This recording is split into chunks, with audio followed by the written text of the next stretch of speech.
Good evening, race fans, and welcome here to Indianapolis Motor Speedway for tonight's Carb Day.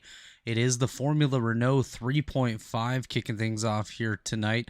My name is Robert Hill Jr. Joining me shortly here will be Chris Wright, as qualifying has just wrapped up here. Let's go ahead and try to get Chris in here. Chris, you got a copy? Chris Wright, you got a copy? Yes, sir. All right, here we go. Chris is now joining us here. Let's see if we can get Chris some sort of a view of what's actually going on out there. A little technical difficulties here as we do look down on the grid here. Tonight's going to be 40 laps in the Formula Renault 3.5 to get us going here tonight. And on the pole, it is Butch Davis, driver of the number 41 for FBR Motorsports, alongside Colin Kulpka for Apollo Motorsports. Row number 2, AJ Hobson of Dark Horse Racing, alongside Little Eagle Racing's number 26, Justin Fortner. Chad Simpson there in row number 3, driving the number 42 for FBR Satellite Racing. Alongside him, Mark Murphy for Race First Black Magic Designs. And he's also with Little Eagle now, so Mark just adding words to his team name there.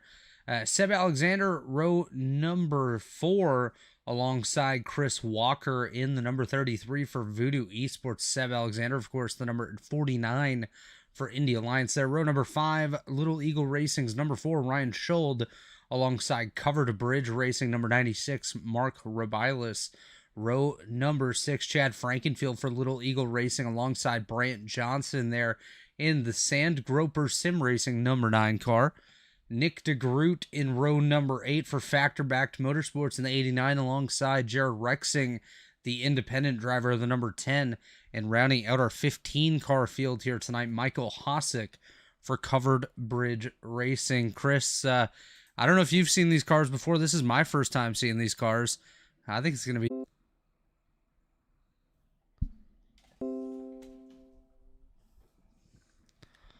as we are dealing with some little technical difficulties. We'll be right back here in just a moment.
I see on.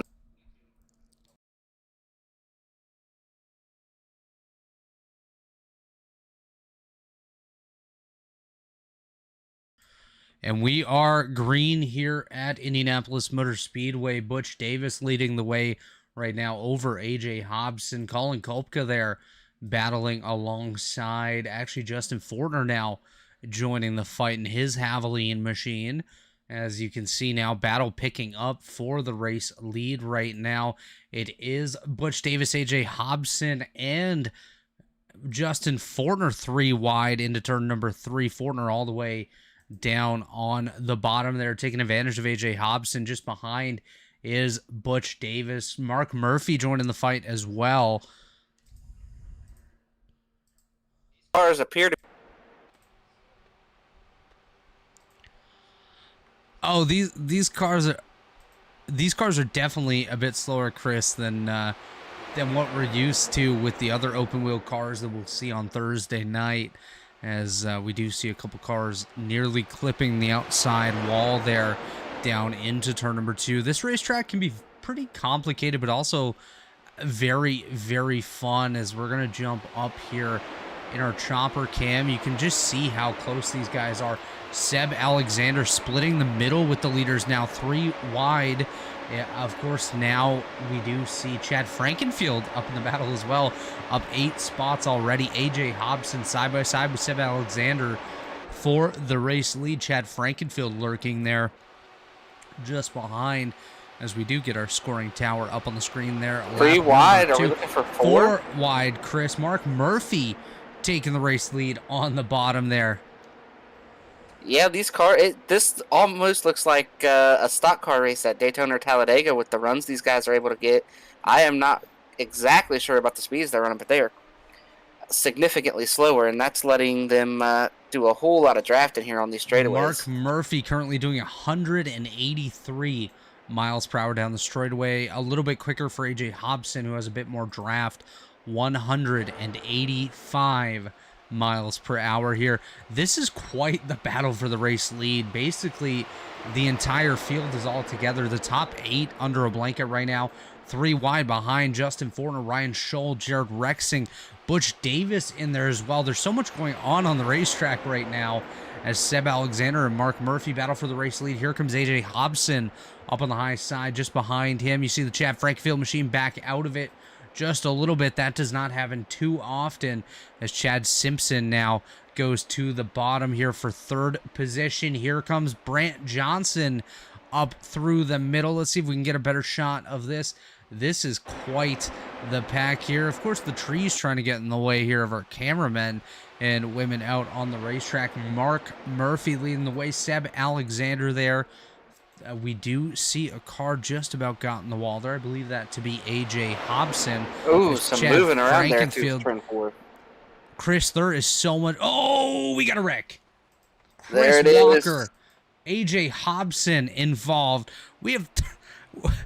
What is going on out there? Butch Davis, AJ Hobson, Brant Johnson, Chris Walker wrecked onto pit road. Jared Rexing in that as well. Mark Robilas just there to take a picture of what's going on. RobilasPhoto.com for all your photography needs, of course, as we will pull this up. I would say Walker, Hobson, and Johnson are done after those tumbles that they just took. We will pull this up on Mark Robilas's replay machine. Looks like it's going to trigger around Butch Davis here.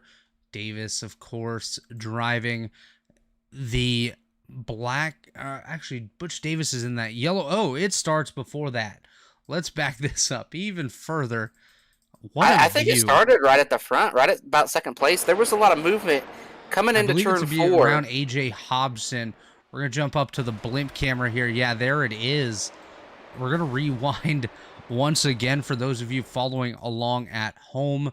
We did have a driver go out of the park here. It might even start further up. We're watching AJ Hobson here in the middle. Looks like he makes contact with one of the race leaders. I believe that was Chad Simpson. That's some big netcode, too. Jared Rexing got a huge piece of that as well. I want to ride on board with Mark Robilas here just to see his view. He did come up a little bit later, but you're going to see cars tumbling over the roof of Mark Robilas here. There you go. Look at what Mark sees as he comes onto the straightaway heading towards the yard of bricks. Somebody just bounced across the racetrack there. Those cars look like pogo sticks. Chris, that's a great way to describe it. They definitely do look like pogo sticks out on the racetrack. We will give a quick update here on the leaders of this race. Mark Murphy, currently your leader over Seb Alexander. Ryan Schuld, Colin Kolpka, and Nick DeGroot, the top 5. Michael Hosek. Of course, Michael did qualify for this week's Robilas Photography 500 on Thursday night. That will kick off at about 7:30 p.m. Eastern Time right here on the Elite Racing Network. It'll be myself alongside Johnny Thomas, Dave Huckleberry, and we will be joined by, we can't actually say the name of their network, but Open Wheel Racing Radio's Mark Janes, the voice of the Real World 500, will be joining us. Just behind Michael Hosek, here it is, Mark Robilis, the driver we just drove on board with, and of course it is his 500 on Thursday. He is currently 7th ahead of Chad Simpson, Chad Frankenfield, and Justin Fortner. Looks like everyone else basically out of this race. Jared Rexing, of course, heavy damage. Butch Davis, Chris Walker, and Brant Johnson. AJ Hobson also done for the night here. Pace car is off, or safety car, I should say, in this series. Mark Murphy is your race leader here, just ahead of Seb Alexander. Yeah, no double wide here. It's single file down into turn 1. Going to get some big runs. I look maybe off of 2 down towards 3. I don't know. There's some guys, they're pretty strung out, but I think with what we've seen here, they're punching a pretty big hole in the air, and it won't take very long and they'll all be back together. As you say that, Chris, here we are. 3-car battle for the race lead. Mark Murphy, Seb Alexander, and a trailing Ryan Schuld. Here comes Colin Kolpka for Apollo Motorsports up on the high side of the Ryan Schuld machine. And creeping just in the back there is Nick DeGroot, one of the better open-wheel drivers on the iRacing simulation. I don't know if you know too much about Nick, Chris, but he's one of the best out there. Yeah, I raced with him, I believe, a little bit when I ran the open wheel series last season. And as we see here, there's a front group here of about 6 cars, and it's about 2 seconds or so to 7th on back. I'm curious if they'll be able to close this gap, maybe trying to jump each other. I know Chad is part of that group, so Chad is probably trying to orchestrate these boys to get back up there in that lead pack. You know Chad's not going to want to hang back too long there, as we do take a look out on the racetrack. Ryan Schuld chasing down Mark Murphy at this point here. Murphy doing a really nice job there for Race First and Black Magic Designs. On board that car right now is a Miller Lite scheme, and just to know, these guys don't normally run these cars. Of course, this is Carb Day, a bit of a build-up to Thursday night's main event, so for a lot of these guys, they're not in their usual liveries, but still some beautiful looking vehicles out there, as we see Seb Alexander and Ryan Schuld swapping positions there out on the racetrack. Back up to our chopper, currently flown by David Huckleberry. You do see Seb Alexander dropping back a little bit. Nick DeGroot on the bottom, and joining the picture now, Michael Hosek for Covered Bridge Racing, currently up 10 positions on the day and doing a really nice job trying to hold off Colin Kolpka, who currently runs in that 6th position. But I've been really impressed by Michael Hosek throughout the month of May here, the simulated month of May. Of course, we're only May 9th right now, but Michael Hosek's done a fantastic job. That could have been big there. He nearly hit that pit wall. Did you see that, Chris? Yeah, it looked like the car on the outside moved down and said I was going to come into that hole, and he said, all right, I moved down and lift for you, but then he drove up there to the lead. One thing to point out here, too, is Chad's group is not catching it. They're staying about the same. I think what Chad probably needs to do, and I think Fortner is a teammate, they might need to swap. They might need to get a run on each other, pass each other every straightaway, and try to make the time up that way, because I don't think staying in line is going to get there. Yeah, that's the thing. And one thing to point out here in this lead pack, Ryan Schuld has developed a little bit of a blinking issue behind that Mark Murphy machine, so that's definitely not helping too much with the draft going on up the front, as a little blink can definitely spoil the party just a wee bit, as it does invite netcode. As yeah, you do see Chad Frankenfield there. Now looks like he is going to swap with Justin Fortner, with Mark Robilis, and maybe fall back in line with Chad Simpson, as you do see the Robilis machine up on the outside of Chad Frankenfield here. Justin Fortner going to take the lead of pack number 2, as they have not gained much at all. 2.5 seconds behind the race leader. Yeah, they're losing time now too. I think that they gotta time their swaps out a little bit better, and I don't think Mark was read in there on what the swap was going to be, because I don't think they wanted the third car trying to pass them. They just wanted to swap with each other, and they're really stalling each other out at this point. Yeah, and that's definitely unfortunate when this is a beautiful shot coming down the front straightaway across the Art of Bricks there. Mark Murphy ahead of Seb Alexander and Ryan Schuld.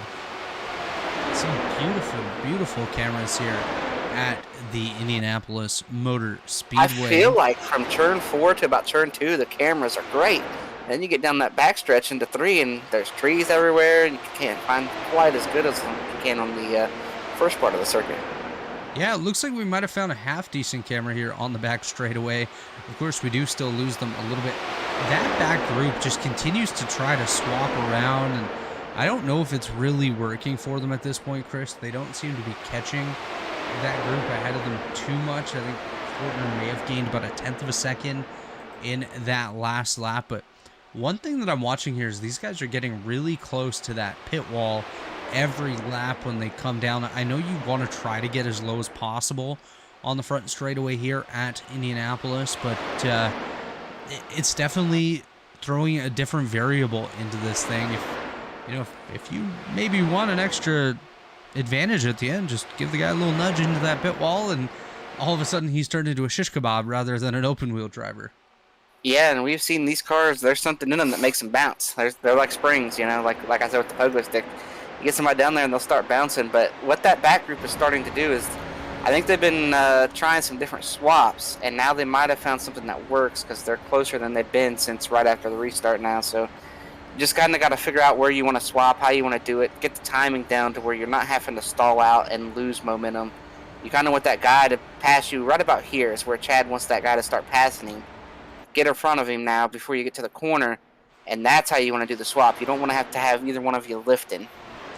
No, you definitely don't want to lift. Any sort of blip of the throttle can definitely change how this race is going. Mark Murphy continuing to lead that lead pack. Ryan Schuld, Seb Alexander, Colin Kopka, Nick DeGroot, and Michael Hossack up in that main group. And then the second group, Chad Frankenfield, Justin Fortner, Mark Robillas, and Chad Simpson there from 7th through 10th rather, back in the rear. Man, I think if I was part of that second group. Nick DeGroot just got knocked down all the way nearly into the inside wall. There you go. Right there. You just said that somebody needs to do it. We just saw it right there. Taking a look here, watching the Nick DeGroot machine, the black and orange beautiful machine on the bottom there. I believe that to be Colin Kopka that did slide down. Actually, may have been Seb Alexander. Yes, Seb Alexander nearly into the side of Nick DeGroot there. Nick DeGroot nearly into the pit wall and nearly done for the day, but Nick able to hang on and actually stay with the lead pack, which is definitely a bit of a positive there. Justin Fortner falling through to the rear of this pack now, just ahead of Chad Simpson. Mark Robillas will move up to second of the second pack. Chad Frankenfield leading that second group, of course, as they are.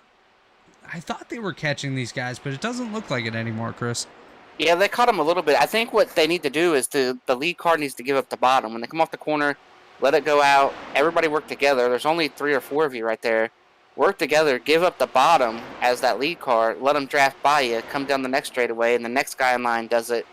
I think when you're having this guy in second make the moves and move out and then have to move back in, you're not really helping yourself. So I would say as the lead car, I would come off the corner, drift up a little bit, let them draft around you, and then just kind of do that because you just need a little bit more. Like just a half a second is all you need, and you'll start getting the toe off of this front group. Yeah, that's exactly it, Chris. As we look at Chad Frankenfield here, coming off of turn number 4, the back half of that first group just now getting to the yard of bricks.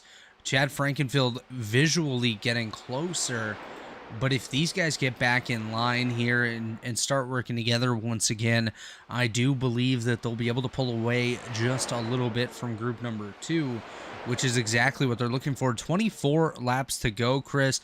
We just passed Alex Ned's favorite part in this race with the ticker or the tower changing over to 25 to go. And at that point, typically he would go ahead and make race picks. So why don't we go ahead and do that with the 10 cars that are still remaining in the field? Well, I have to say that I think I am going to go out on a limb here. And like you said, this is that part of the race where everybody talks about being passed out. It's a little deceiving. We got a few races to do tonight. But I think I will take somebody out of the second group. I will root for the underdog here, even though they are losing more time now. I will take Chad Frankenfield. That's who my pick is here. Do you just call Chad an underdog?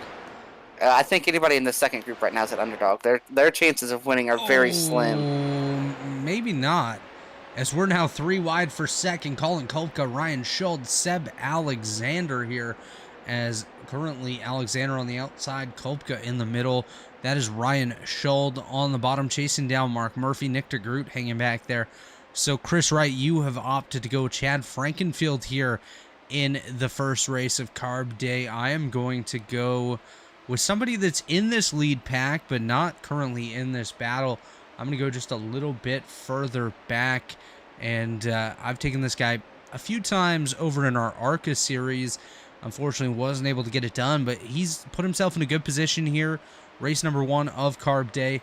I'm going to go with the 24 of Michael Hossack for Covered Bridge Racing, my fellow Canadian, to get it done here. And I believe that is a yellow 24. You know, a little bit of salute to Jeff Gordon there. Jeff Gordon had a lot of great success here at the Indianapolis Motor Speedway, so why not, right? Why not Michael getting a win here? My favorite NASCAR driver of all time picked up his one and only Cup victory at this racetrack about 12 years ago now, when Paul Menard crossed the Yard of Bricks in first place. And yeah, what a joke that day was. What a great day at Indianapolis Motor Speedway. Paul Menard for for Richard Childress Racing had Menards on the side. That was a moment that he'll remember forever. I got to tell you a quick story here. I was there that day, right? I'm a big Jeff Gordon fan, always have been, always will be. And Jeff had the dominant car that day. It's probably the most dominant car he's had at Indy and didn't win. And he got beat on that strategy. I was already there going down by victory lane to be part of that celebration and to get to be involved. You know, I went to NASCAR races for a long time and never got to see Jeff win a race, and he was close. And that day was probably as close as he ever got. I was so just disappointed with the finish of that race that day. Oh, it was a great finish, great moment in NASCAR history. One of the greatest moments in NASCAR history, actually, with Paul Menard taking that victory there for you, Chris. Yeah, I'm surprised, you know, with some of these guys getting into the 75 greatest NASCAR drivers of all time. I'm surprised Paul Menard didn't make that list. Yeah, you know, I think the thing is he kind of went off the grid a little bit when he stepped out. So I'm pretty sure they just lost his invitation in the mail. That's about it. Yeah, with some of those guys that got named to the list, I'm surprised he didn't make it. As we see this race here now, right at halfway here, and got 2 groups here. We've got that front 6, and then we got that back 4, and we've also got the 5 cars out of this thing after that pretty big wreck there pretty early in the race. We're just joining us. We had 3 or 4 cars just tumbling down the front stretch all at once. It was a phenomenal sight. Yeah. If I were them, I wouldn't be thinking it's too phenomenal as Chad Frankenfield charges back to the front of group number 2 ahead of Mark Rubilis. Thanks again to Mark Rubilis for all of his support here with the Rubilis Photography 500 coming up Thursday night. And pretty much every series in Elite this year, Mark Rubilis has played a part in supporting that series as well. Of course, Warriors for Peace, TA Services, Blue Egg Marketing, Worldwide Technology Raceway, every race partner that we've had this season, everyone that's tuned into our broadcast, taking part in our races, every single person has played a part in this league, continue to do so as we're watching Seb Alexander here up on the high side of the Ryan Schultz machine, looking to take the lead from Mark Murphy, who's done a fantastic job, Chris, basically since the restart of that early incident there, where of course we lost Butch Davis, Jared Rexing, Chris Walker, Brant Johnson, and AJ Hobson very, very early on. Unfortunate for them. All would have been contenders here. Here comes Colin Kolpka, 3 wide. Actually, that's Nick DeGroot. I apologize. Ryan Schultz, Seb Alexander, and Nick DeGroot. Nick does back out of it there. I wonder if he noticed that Schultz blinked and opted just to play it safe here in case of any sort of net code issues that do sometimes arise on iRacing.com. Here, Colin Kolpka got really low there. It actually triggered a pit in notification for me. So very funny there as Seb Alexander does continue to battle with Ryan Schultz. Nick DeGroot on the outside. currently just behind Seb Alexander. These guys all trying to chase down Mark Murphy. Colin Kopka there in 5th. Michael Hosick in 6th. Chad Frankenfield still a good bit back, 1.8 seconds from Michael Hosick, but he has Mark Robilas, Justin Forner, Chad Simpson. They're all kind of buried in the trees there, maybe picking some blueberries. Blueberries don't grow on trees, but maybe picking some apples or something, Chris. Yeah, I mean, there's like we talked about the camera work there. There's a lot of trees back there in the way, but I do see we've got some people here in the chat and talking about that net code. Yeah, we made sure to point that out. That was pretty big net code there to cause the crash, but so far so good. We had a little bit of technical difficulties to start. Never did get them all the way worked out, but we got it working and got a thing going here, and it's working out pretty good. The race has been great. These cars seem to be loaded down with downforce, and we're getting to see a little bit of a pack race. Hopefully the second group can catch up and give us a really great 10-car run to the end. Yeah, big shout out to that person that you're currently communicating with over on our YouTube chat. That is Brant Johnson. We saw him go for a wee bit of a tumble there not too long ago. Brant, hopefully you don't have too much of a headache or whiplash from that incident, and if you do, hopefully you can get that fixed up before race number 2. That was close right there. Seb Alexander nearly into the back of Ryan Schuld for second place. I'm going to ask you something here. We got 15 to go, right? Sure. Where do you want to be when you come off of turn 4 to get the checkered flag? Because I think I want to be second or third. I want to be the guy getting that. I think the leader is going to be a sitting duck. I think they're letting Mark sit here and lead all these laps. And at the end, Mark's going to be the guy that gets passed by like 3 or 4 guys from turn 4 to the finish line. Well, Chris, first off, I just want to point out that over the last 2 laps, we've actually seen a bit of contact up here towards the front. Seb Alexander, Ryan Schuld have made contact twice already over the last 2 laps, so we might see a bit of a shakeup here. I think I would definitely want to be... The draft starts at 3. Okay. Just reading what Brant Johnson's saying, giving us a little bit of insight there. I think I would definitely want to be probably around the Seb Alexander position right now. You could pick up a bit of draft off of both Ryan Schuld and Mark Murphy. Get yourself set up for a nice run off of turn number 4. You definitely don't want to wait too long. It's not really like a Daytona where you can kind of hang out and wait until you get to the line and then jump. But I think you really have to be preparing for it the whole time as we see Nick DeGroot. Are we seeing some bump draft? We're definitely seeing a bit of bump draft here. Let's go on the gearbox of Mark Murphy, and you can see right there the Ryan Schuld machine. I would go on the front wing of Schuld, but he is having a little bit of a technical issue with his car. Yeah, I agree with what Brant Johnson's saying there, Chris. You want to set yourself up at the beginning of turn 3 to be able to rip through in turn 4. Oh, that was a good move there. Great move. Murphy see right there, getting past Colin Kopka here, Chris. That's what I was talking about. You saw him. He was the 3rd car in line on the bottom coming out of 4, and he moved up to the middle, got clear of the guy on the outside, then got all the way up beside Mark. So he went from We're about to be 3 wide here, Chris. Seb Alexander to the high side. Colin Kopka in the middle. I see Nick DeGroot trying to peek up through the middle there to help out Colin Kopka. Mark Murphy still on the bottom. Looks like the bottom does have a bit of an advantage. You kind of have to check up just a little bit on the high side there and in the middle, not to end up in the outside wall. But now Schuld coming back. Here comes Seb Alexander back to the high side. Once again, Kopka remaining in the middle. I'm surprised Schuld hasn't gotten some kind of warning or something here for blanking. He's been blanking every lap. To be fair, Chris, I don't actually know that we have a sit-out admin here tonight. So I think it's a little bit more of a fun run. There is money on the line here tonight, folks. $240, I believe, was the purse count for tonight's festivities. So obviously everyone out there trying to chase down a little bit of money, see what they can do to pack a little bit of extra cash into their pocket heading into Thursday's Robilas 500. Here's Michael Hosick moving up to the 3rd position on the inside of Seb Alexander.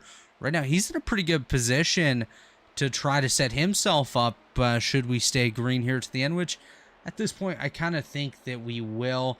Not seeing I don't know. If they get 3 wide like that again, that's where we saw the wreck earlier, and it was net code. So I think that there is going to be an opportunity for an incident to take place here with some net code. We see Shold blinking a little bit, and they get 3 wide where that guy in the middle's got to be close to Shold. Here comes Here comes Michael Hosick to the outside of Ryan Schultz, side by side down the back straightaway, heading towards turn number 3. Hosick actually side by side just about with Mark Murphy. Gonna have Seb Alexander coming up behind him here, try to push a little bit of air under the car that Hosick is currently piloting out there. Now Alexander going back to the bottom. It is Colin Kolpka behind Ryan Schuld.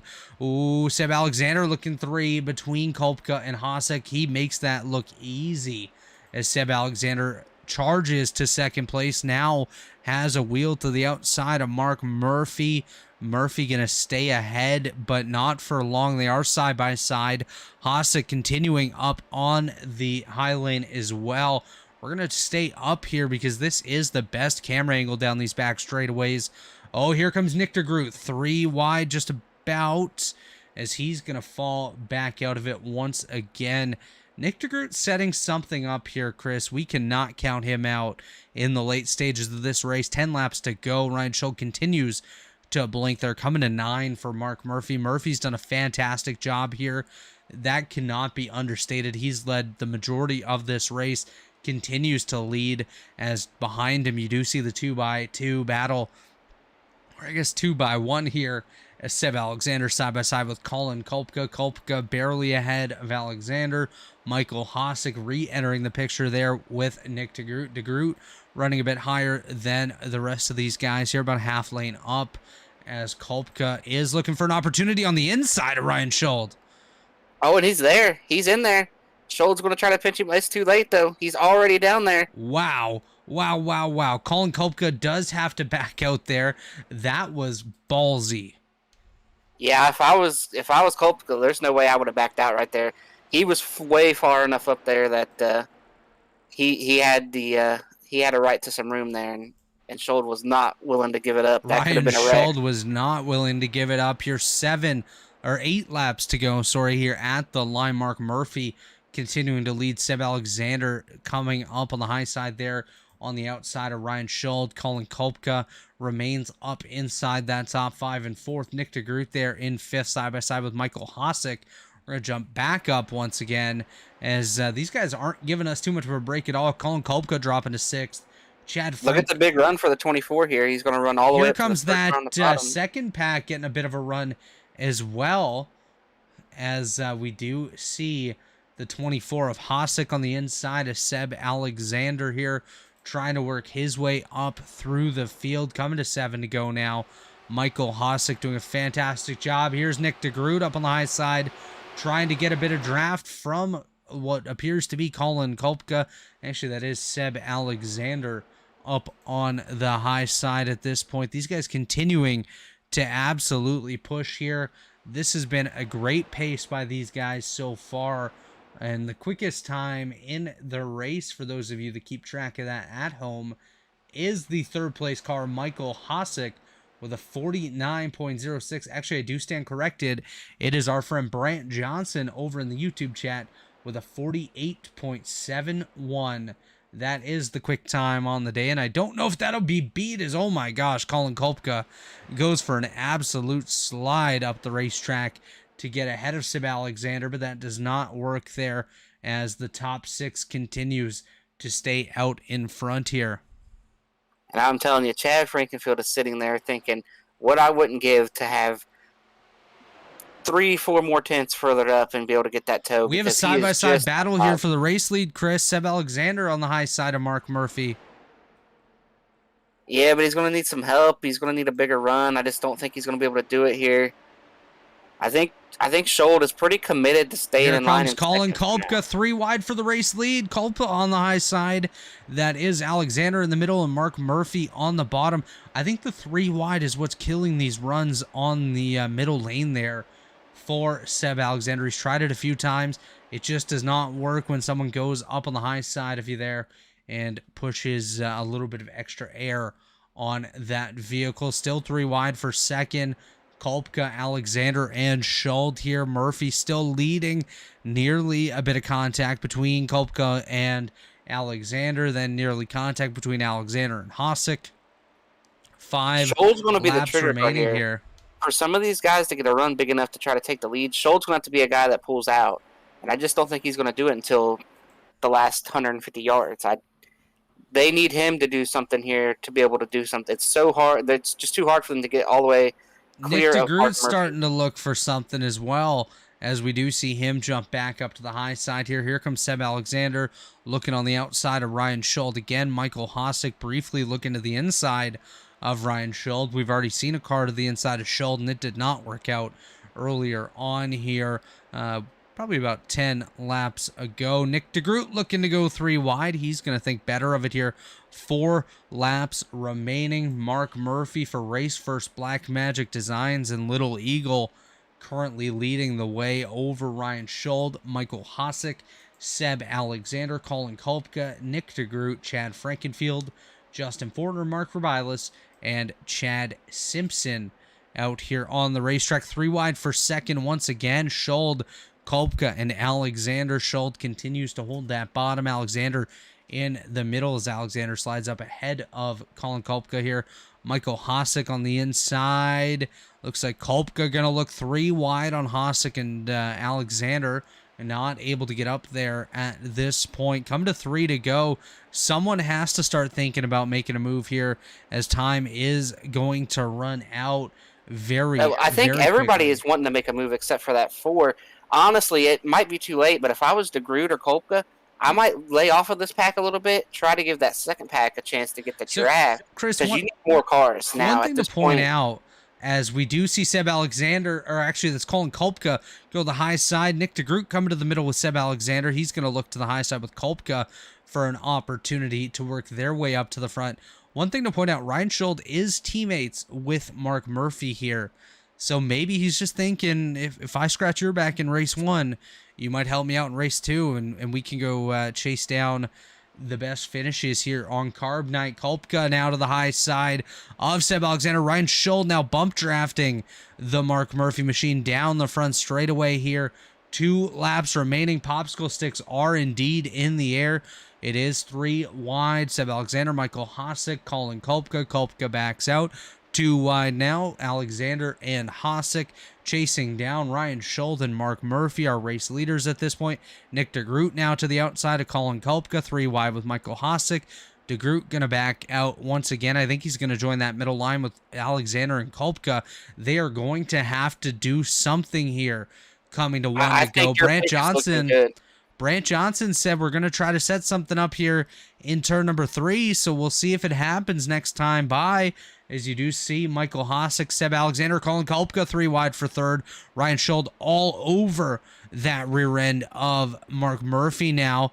Michael Hossack there watching and waiting to jump here. Schuld now side by side with Alexander. Kolpka was 3 wide, backs out, gets back in line. Now 2 wide, Alexander and Hossack. Murphy leading DeGroot to the high side, 3 wide for third.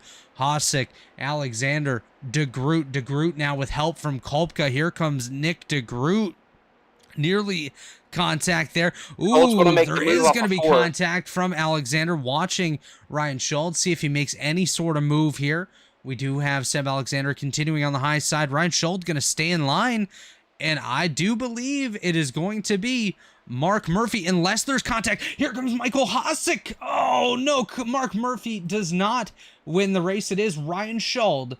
4 wide at the line. Schuld, Alexander, DeGroot, Kolpka, Hossack, Murphy, your top 5 here. Or Murphy in 6th, actually. 7th, Chad Frankfield. 8th, Mark Rubilis. 9th, Justin Fortner. And 10th, Chad Simpson. So your winner of race number 1, Ryan Schuld. And Brant Johnson did just ask a question over in the YouTube chat. Yes, Brant, you did claim quickest lap in race number 1. 48.71 for Brant Johnson. Unfortunately, a 14th place finish, but still the fastest lap. Chris, wow. Yeah, I think Schuld moved up. I think Mark then moved up a little bit. maybe not necessarily to block, but just to be a little bit We're defensive going to and pull force you that down a little up higher. on the Revitalized Photography replay machine here. I thought Michael Hossack was about to take the victory there. He timed that perfectly on the inside, as we actually lose Ryan Schuld, unfortunately, there. So we're going to watch from the Seb Alexander machine. You see 4 wide brewing here. Michael Hossack on the inside. Mark Murphy kind of staying 1 lane or so up as Hossack does get into the rear of the Mark Murphy machine, sends him around. Mark Murphy goes up in the air. Ryan Schuld does finish the race as your victor here tonight. Just about 4 wide with Nick DeGroot and Colin Kolpka, as well as Seb Alexander. Of course, like we mentioned, Ryan Schuld, your race winner in round number 1 of Carb Day here.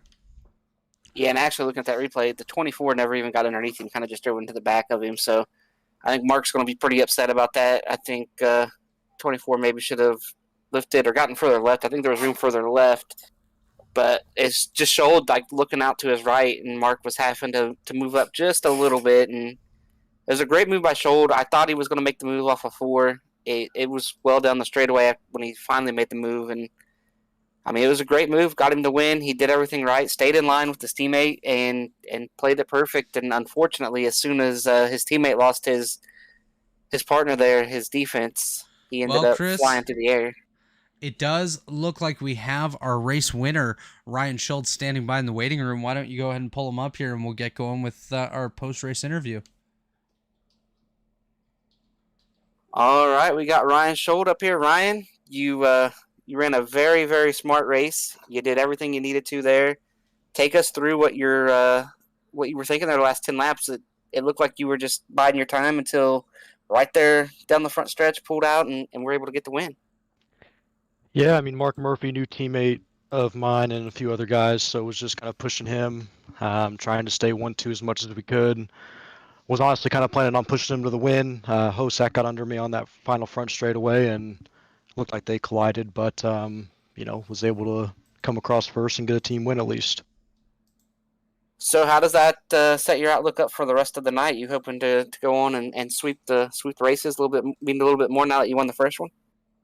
I'm going to give it a go, I guess. I'm not sure if I have the talent to do that at any of these other 3, but, I'll be there, see what I can do, and, maybe we'll get a little bit of luck on our side again. But, good start to the night.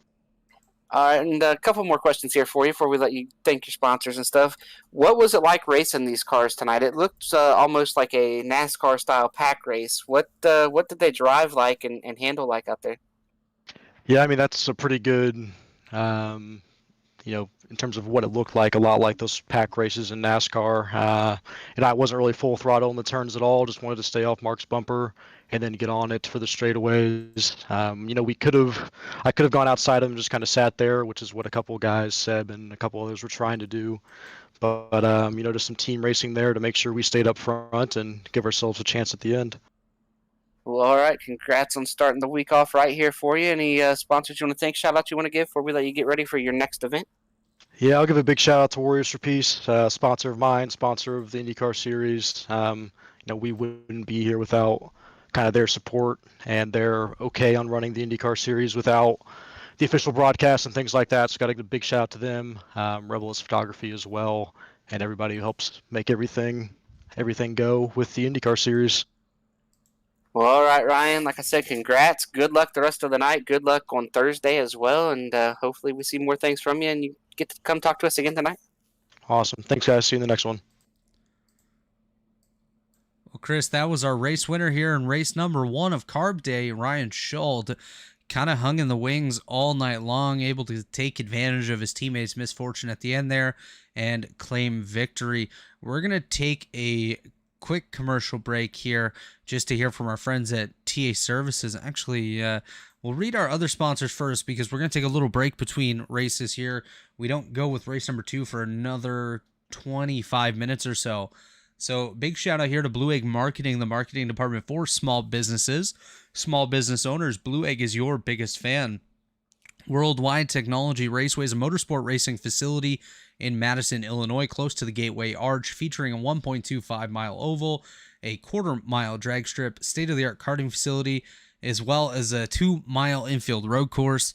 and of course TA Services. We'll hear from them in just a moment as well. Warriors for Peace, proud partner of the Warriors for Peace Open Wheel Series. Warriors for Peace is a foundation promoting peaceful change in the world to honor the beautiful life of Jack Shockley. Check out warriorsforpeace.org for more information. And of course, RabilasPhoto.com. Mark Rabilas for all your photography needs. Thank you to Mark for his support here in this series. And we look forward to 3 more races here tonight. Coming up next at about 7:45 is the USF 2000 at Lucas Oil Raceway Park, followed by the Indy Pro 2000 also at Lucas Oil, and the Asphalt Sprint Cars rounds out the night at Lucas Oil. We have another few hours of racing here for you here tonight. Be sure to stick with us. We'll be back in about 20 minutes here on this same video feed. You can stick around in the chat with us a little bit. Chris and I will be over there hanging out with you guys, and as soon as we get over to the other server, we'll come back and maybe carry a little bit of that practice and have some chats with you. So we will be back in just a few minutes time.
isn't easy, but experiencing it is. iRacing puts you in the driver's seat with the industry's leading sim racing game. Drive on laser scan replicas of the greatest racing circuits from around the world. Go head-to-head against other drivers chosen by skill-based matchmaking to ensure competitive racing at every level. Compete across all your favorite series. In officially licensed cars, engineered to deliver the most accurate driving experience possible.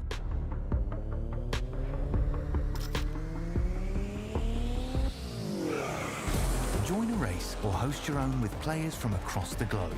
Race against the computer or in a league with friends. Feel the thrill behind the wheel. Visit iRacing.com.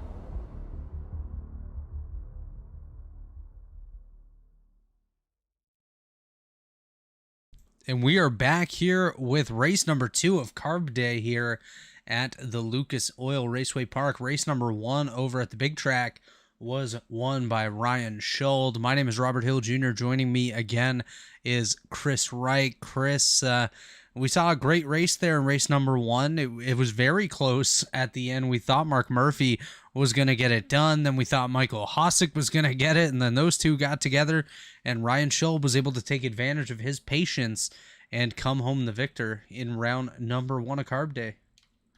Yeah, it was a great race there. We got that one big wreck that took some guys out pretty early, which is unfortunate. You never want to get taken out that early like that, but got to see a good race. The field kind of split into 2 packs, and that second pack couldn't catch up, so it was a 5-6 man race to the end, and we saw 2 teammates working together until right about pit entry, and one teammate won, and the other one, he got some airtime. Yeah, he definitely got some airtime indeed. Quite a few of the guys got airtime early on. We saw Brant Johnson, we saw Brant Johnson was involved there, and a few others ended up in the air. That was quite crazy. The start of race number 1 here. A few minutes left in qualifying as of right now. Jared Rexing is on the pole, as actually we'll watch Brant Johnson out on the racetrack here doing his lap of qualifying. As you can see on the screen, as Brant Johnson goes off in the background here, currently the ambient temperature here at Lucas Oil Raceway Park, 70 degrees Fahrenheit, 56% relative humidity with 2-mile-per-hour wind, partly cloudy skies. Looks like we're at sunset here, so we may race off into darkness here tonight. 73 degrees is the track temp, so not overly hot out there on the racing surface, Chris. So that's something. I got to talk about that graphic. That graphic, my name, you left the letter out there, I believe. Yeah, we missed the H in Chris, it looks like. Yeah, I mean, we've only been working together for quite a while, and my name, you can't I think spell the it rest right. of the rest of it looks correct, doesn't it? No, I see. Okay, so this wasn't an accident. All right, yeah. See, I was so caught up on the H, I didn't even catch the W. Not sure what you're talking about there. Oh, look who's joining us now here, Chris, on the racetrack. Ethan Stanley out here for race number 2. Ethan, I was slowing down and going to pit road here. Great looking car, though. Kmart, no longer. Well, I think there's still 1 or 2 Kmarts left here in the country somewhere. Yeah, we don't got none of them up here anymore. Ryan Schuld, race 1 victor out here on the racetrack, currently in the 11th position. Still blinking. That's not been sorted out. There's Chad Frankfield in the number 15. He is on the pole here for race number 2 of 4 here tonight. It is Carb Day. It is the pole sitter. It is Chad Frankenstein. Just about called him Chad Frankenstein there, Chris. Some races, man, we've watched. He is Frankenstein. People see him coming, they get scared. Pretty much. We are going to send it to our friends at TA Services before we get going here. We didn't get a chance to get to them in race number 1, I don't believe. So just quick.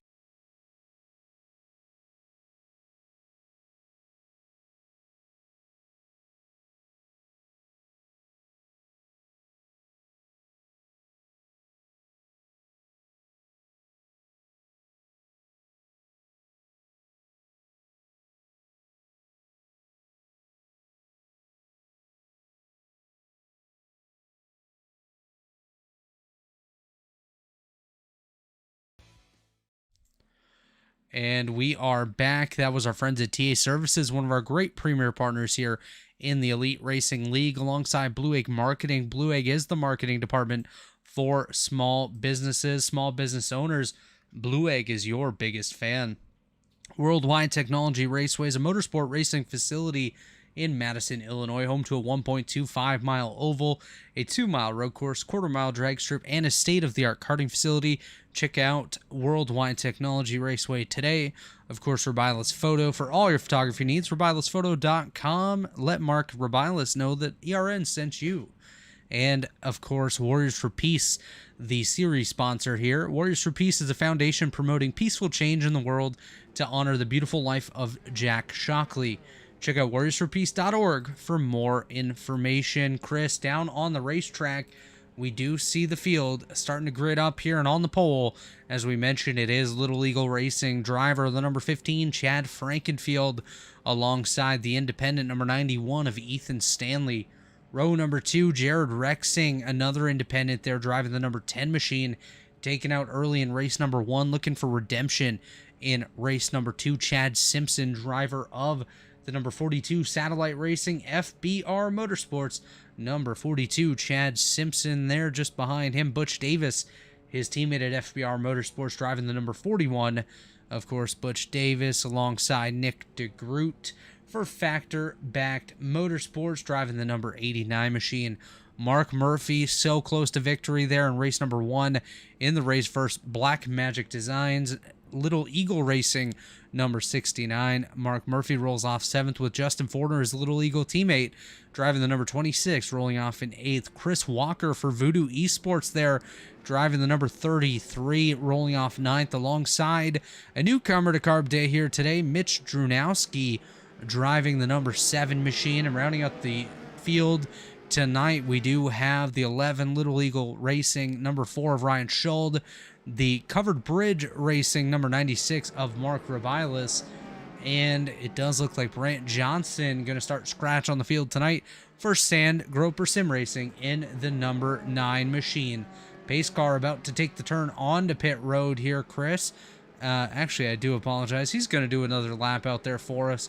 Wave to the fans. That is pace car driver Dave Huckleberry out there tonight. He's going to go from the pace car to the helicopter, to the blimp, to the drone, to every other thing that we're going to put him in here tonight, except for a USF 2000 car, which is out on the racetrack right now. Chris, why don't we take a race pick early on, and then we'll revisit with about 25 to go. Man, I think I really like Ethan Stanley here. I love the car. Kmart deal, you know, Kmart's still here in the States, just a couple left. But Kmart, if you want to remind people where you're at, we're always looking for more sponsorship here in Elite, and we'll be glad to talk about your blue light specials you got going on. Absolutely. Blue light, Kmart. Green light is out. Chad Frankenfield early on the loud pedal. Chad Frankenfield leads off into turn number 1. My race pick here tonight, Chris, I'm going to have to go just a little bit further back from the Chad Frankenfield machine, and I'm going to give a guy some redemption here. Race number 1, dominated the race, should have won easily. I'm going to give it to Mark Murphy there in the number 69 machine. Currently leading, though, Chad Frankenfield, as Rexing and Stanley side by side there for the second position. It is currently Ethan Stanley with the advantage over Jared Rexing. There is Nick DeGroot in 4th. DeGroot looked pretty strong in race number 1. Never really had the chance to work his way up and around those race leaders, unfortunately. As you see in 3rd there, Jared Rexing just ahead. Just behind is Chad Simpson in 5th for Satellite FBR. He's also another driver, didn't really have a shot there in race number 1. Looking for the opportunity now, as here's Butch Davis and Justin Fortner side by side. That's 6th and 7th position. Of course, again, Chad Frankenfield is your race leader by nearly a second over Ethan Stanley. We're going to jump back to the 8th position there. Mark Murphy ahead of Mitch Drunowski, Chris Walker, Ryan Schuld blinking there in the 11th position. Brant Johnson and Mark Rubilis round out our 13 car field. Yeah, and Chad's got to be loving what he saw at the start. Those guys stayed side by side for a couple laps there for second. Chad was able to just get away, and now You know, Chad's got a healthy lead. He can kind of manage the gap. Those guys are going to have to catch him. We will see if they do, but it does appear that this is racing a lot like these stock cars do here, where it's very top lane dominant, really hard to pull to the bottom and try to get around somebody. So this is one racetrack that I can actually say this following sentence here, Chris. I have won a race here before at Lucas Oil Raceway Park. Again, one of the few that I can actually say that. It was back in, I do believe it was an ARCA car probably 5 years ago. But like you mentioned, the high line is so key here. If you can stay up on that high line and kind of almost round the corners running up there and control the exit, you're going to do very, very well here. On the bottom, the track doesn't have a ton of banking. There is some, but not a ton, so it doesn't really rotate as well as you might like through these corners. As Chad is actually pulling away right now. Chris, taking a look out on the racetrack, there's no real battles there. I see Mitch Drunowski now, actually, as I say that, going to the inside of Mark Murphy. That is for position number 8. Murphy holds off of Drunowski there to continue running in that 8th spot. Drunowski now looking to the bottom of Mark Murphy. Murphy getting that run off the high side. So again, the high side is being the dominant line here. Drunowski to the bottom, looking for his opportunity to go by that Mark Murphy machine out here on the racetrack. Murphy going to hold off. We're going to jump back to the front. Chad Frankenfield by 1.3 seconds over Ethan Stanley. There's Jared Rexing looking to the bottom of the Stanley machine. No real opportunity to make that pass. And again, this track isn't overly wide, Chris. It's wide enough, but not overly wide. So you really have to make sure that your move's going to work, because you do not want to be sliding up in the middle of the corner and wipe somebody out. I actually feel like it's very wide. It's just you can't use all of it. One thing I'm curious about in these cars, being an open wheel car, I'm not sure if you want to de-wedge the car, so to speak, but in a stock car and in a truck, as I'm sure you've had experience with this too, after the tires wear a little bit and you get down into a run, you can start running the bottom, but you want to drive down, basically down to at or under the yellow line and try to really help that car get rotated, and that's how you would make a pass on the bottom. I'm not sure in these open wheel cars if they'll be able to get down there and de-wedge the car without it just spinning right around on the banking transition. Yes, we do look on the racetrack here. Chad Frankenfield's done a really nice job so far. Lap 13. Laps are ticking off here, Chris. 50 laps is this one here. We'll be at halfway very shortly if we do continue at this pace. Yeah, we're running mid-20s out here. It's going to be... They're running actually not even mid-20s, Chris. We're running 20-second lap times on this racetrack right now. Well, that's what I meant, like mid 20 seconds. Yeah. No, I get what you're saying there. And to those of you watching at home, it might seem like Ethan Stanley's your leader, but he's not. He's in second place, about 2 seconds back, but that's the real battle we have right now. Is Jared Rexon gets the outside wall just a little bit there. Did he? I don't know how much that these open wheel cars can take. If he hit it, I feel like that might hurt that car. I don't know these USF 2000 cars overly well. I think they're a bit more durable than the Dallara cars, we'll call them, that we're going to be running Thursday in the Revilis 500, but it doesn't look like any damage on the Jared Rexing machine. Let's go a little bit further back. Nick DeGroot there hanging out in 4th, looking for his opportunity to potentially get up there and move into a podium position. Again, there is prize money on the line here tonight, $240 of purse money, so big shout out there to everyone that's taken part in supporting tonight's event. Yeah, and you got Mark running out here tonight too, and I'd love to see Mark's schedule. I know he was at the basketball game the other day for one of the conference games or whatnot there. One of those playoff games. I can't really speak for sure. As you see a D-wedge right there, I was curious if people would be able to do that. I'm curious if Jared might do that trying to pass Ethan there. But Mark's a busy guy, and he does this as a hobby and gives a lot of support to Elite. So big shout out to him, getting some good pictures over at the big speedway. Now we come over here to Lucas Oil, and he can get some more pictures from over here. I think there's a drag strip back there somewhere, and get some great pictures. And Chris, I do greatly apologize we actually missed an update. We do have a race sponsor tonight. Epperson Painting, based in Indianapolis, Indiana, is Epperson Painting Inc. has an outstanding reputation for providing quality work on time and at a competitive price. All work is self-performed, which means that the company you hire is the one who does the work. Be sure to check out Epperson Painting. Thank them for their support here tonight of the Elite Racing League, and of course tonight's broadcast as well. Yeah, never. We're always going to need paint. Something's always going to need painted. There's always going to be, it's kind of like construction. Till people are no longer here, we're going to need construction. We're going to need paint. We're going to need all that kind of thing. So never going out of style is paint. Paint is definitely never going to go out of style, as there's their logo up on the screen there, Epperson Painting Incorporated. Thank you to them for their support of tonight's event.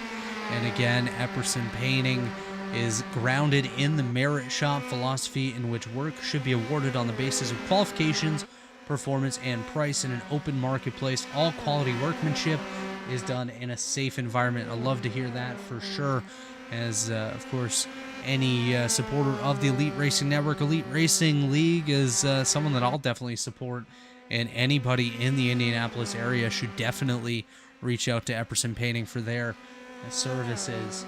As Chad So do you think they Frankenfield, deliver? Would you be able to order some online and get it sent to you from all over from Indianapolis? I mean, maybe. If not, if somebody from Epperson Painting is watching, maybe work on that, and that way that way Robert can buy some paint and get it shipped all the way to Canada. Yeah, Well, will you ship we're some watching painting Ethan up here? Yeah, you need to paint something, call that place, get it sent to you. Call Epperson and get it sent to you. It's not too far from me. I don't do a whole lot of painting, though. If I ever did need some paint, though, I'd make the trip across the border from Ohio and get some paint. I think they do painting, Chris. I don't think they're just going to sell you some paint. Oh, they actually do. Oh, so you'd have to call and get people to come do it. I thought maybe they sold paint. That's what I was thinking. No, I don't think so. They might sell paint, but I don't think they do. As See, this is what happens when we learn about a sponsor on the fly. I don't know. yeah, you know what? That's on me. I already Chad kind of reminded us earlier, and I forgot to add it, so that's on me. Sorry, Epperson Painting, and thanks again for your support of tonight's races here at the Epperson Painting Carb Day.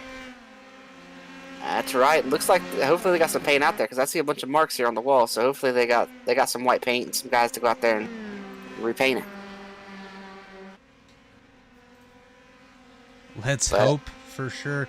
It doesn't look like Chad is doing any of those markings, though. Chad is. I gotta tell you, Chris, there have not been many changes out on the racetrack. Yeah, not a whole lot of changes. Chad kind of drove away. The gap's kind of staying about where it is there, and super hard to pass. Sun's going down. That's about the only change I see, is how much shade has came over this facility. How much. One thing I want to point out, driver of the number 4, Ryan Schuld, winner of Epperson Painting Carb Day race number 1, has not really been able to gain anything. Currently in the 10th position, started 11th. But I say that, and you look through the field, our biggest mover right now is Nick DeGroot, and he's only gained 2 positions. So there have not been many position swaps at all. Nick DeGroot up 2 positions. Well, top 3 have all stayed where they started. Nick DeGroot +2. Chad Simpson down 1. Butch Davis down 1. Justin Fortner up 1. Mark Murphy down 1. Mitch Drunowski up 1, looking to get another one here. Ryan Schuld up 1. Chris Walker down 2. Brant Johnson up 1, and Mark Rubiales down 1 right now. So it's pretty much been stagnant out on the racetrack. Yeah, and I was curious about tire fall off, but it looks like these lap times really haven't went anywhere. They're still running within a tenth or two of their fast lap most laps, so As it you doesn't can appear see, to be any major tire fall off that as you would can make see me think on they're the gonna fit. scoring tower, Chris, is the last lap times by these drivers. Chad Frankfield 20.62. You look through the field, 20.8s, 20.9s, and now their best lap times on the screen, 20.5, Chad's quickest time. So he is not too far off of that at all.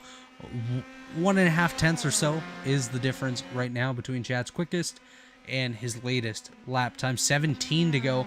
We missed the 25 lap mark, Chris. Why don't you go ahead and make a pick here with 16 to go now, and I think I know who you're going with. I already picked Ethan, so I'm not going to switch just because it's looking good for Chad. And I took Chad the first race, and he didn't, he made me look bad. So just because he's got a big lead now, I'm not taking him now. So I went with Mark Murphy at the start of the race, and we haven't really been able to see Mark move up too much at all. At this point, he's actually battling with Mitch Drunowski right now, so we're going to watch that. Of course, as we get there, Mark pulls off of Drunowski and holds on to the 8th position. Drunowski to the bottom, looking for the opportunity to jump Mark Murphy. We nearly saw Justin Fortner in the wall there. His car kind of looks like a popsicle. One of them rocket popsicles. I don't know if you ever tried those, Chris. Oh, yeah, I know what you're talking about. Yeah, it does. Yeah, the red, white, and blue. My brother loves them. Yeah, get your brother. Tell him to come and lick Justin Fortner's car. That's weird right there. Absolutely. Chad Frankenfield leading, Ethan Stanley, Jared Rexing, Nick DeGroot, Chad Simpson, Butch Davis, Justin Fortner, Mark Murphy, Mitch Drunowski, Ryan Schull, the top 10, Chris Walker, Brant Johnson, Mark Rubilis there hanging out towards the rear. 13 to go, coming to 12 already for Chad Frankenfield, currently leading here. Epperson Painting Incorporated Carb Day round number 2 in the USF 2000. Like, I don't want to see, I think we came over here to the short track. I want to see somebody make a pass on somebody here at this point after they got strung out. Those first couple laps, that don't count. I want to see somebody actually make a pass. I think if we're going to see a pass, it's going to be right here with Mitch Drunowski and Mark Murphy. That's really the only real battle we have on the racetrack. Murphy is also catching Justin Fortner, so it might be one of these three. Drunowski just got the wall right there. But other than that, Chris, there is nobody that's near each other. Yeah, and it looks like they might have a pretty significant aero push based on that guy pushing up into the wall. Drunowski again. 10 to go for Chad Frankenfield here. Currently leading here in the USF 2000. Next race here, round number 3, will also be here. It'll be the Freedom 75 and the Indy Pro 2000 right back here at Lucas Oil Raceway Park. We're just watching this battle for 8th right now just to see if we can see a pass on the racetrack. There has hardly been any movement out here at all. Chad Frankenfield coming to 8 to go. There's 8 for Chad now. Yeah, this so far, Carb Day Part 2 has been the Chad Frankenfield Invitational here. Oh, is he going to spin? He catches it. Mitch Drunowski, I think he's ready to get rid of the the race here. Head on over to the Indy 2000 as here's Chad Frankenfield now, 7 laps remaining.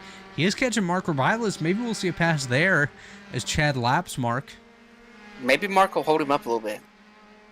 Yeah, Scott Crump's probably cheering for that. Yeah, Scott Crump, he typically runs everything. Where is Scott tonight? Yeah, where's Scott at? Come on, Scott. Hashtag Scott Crump doing the thing. I don't know.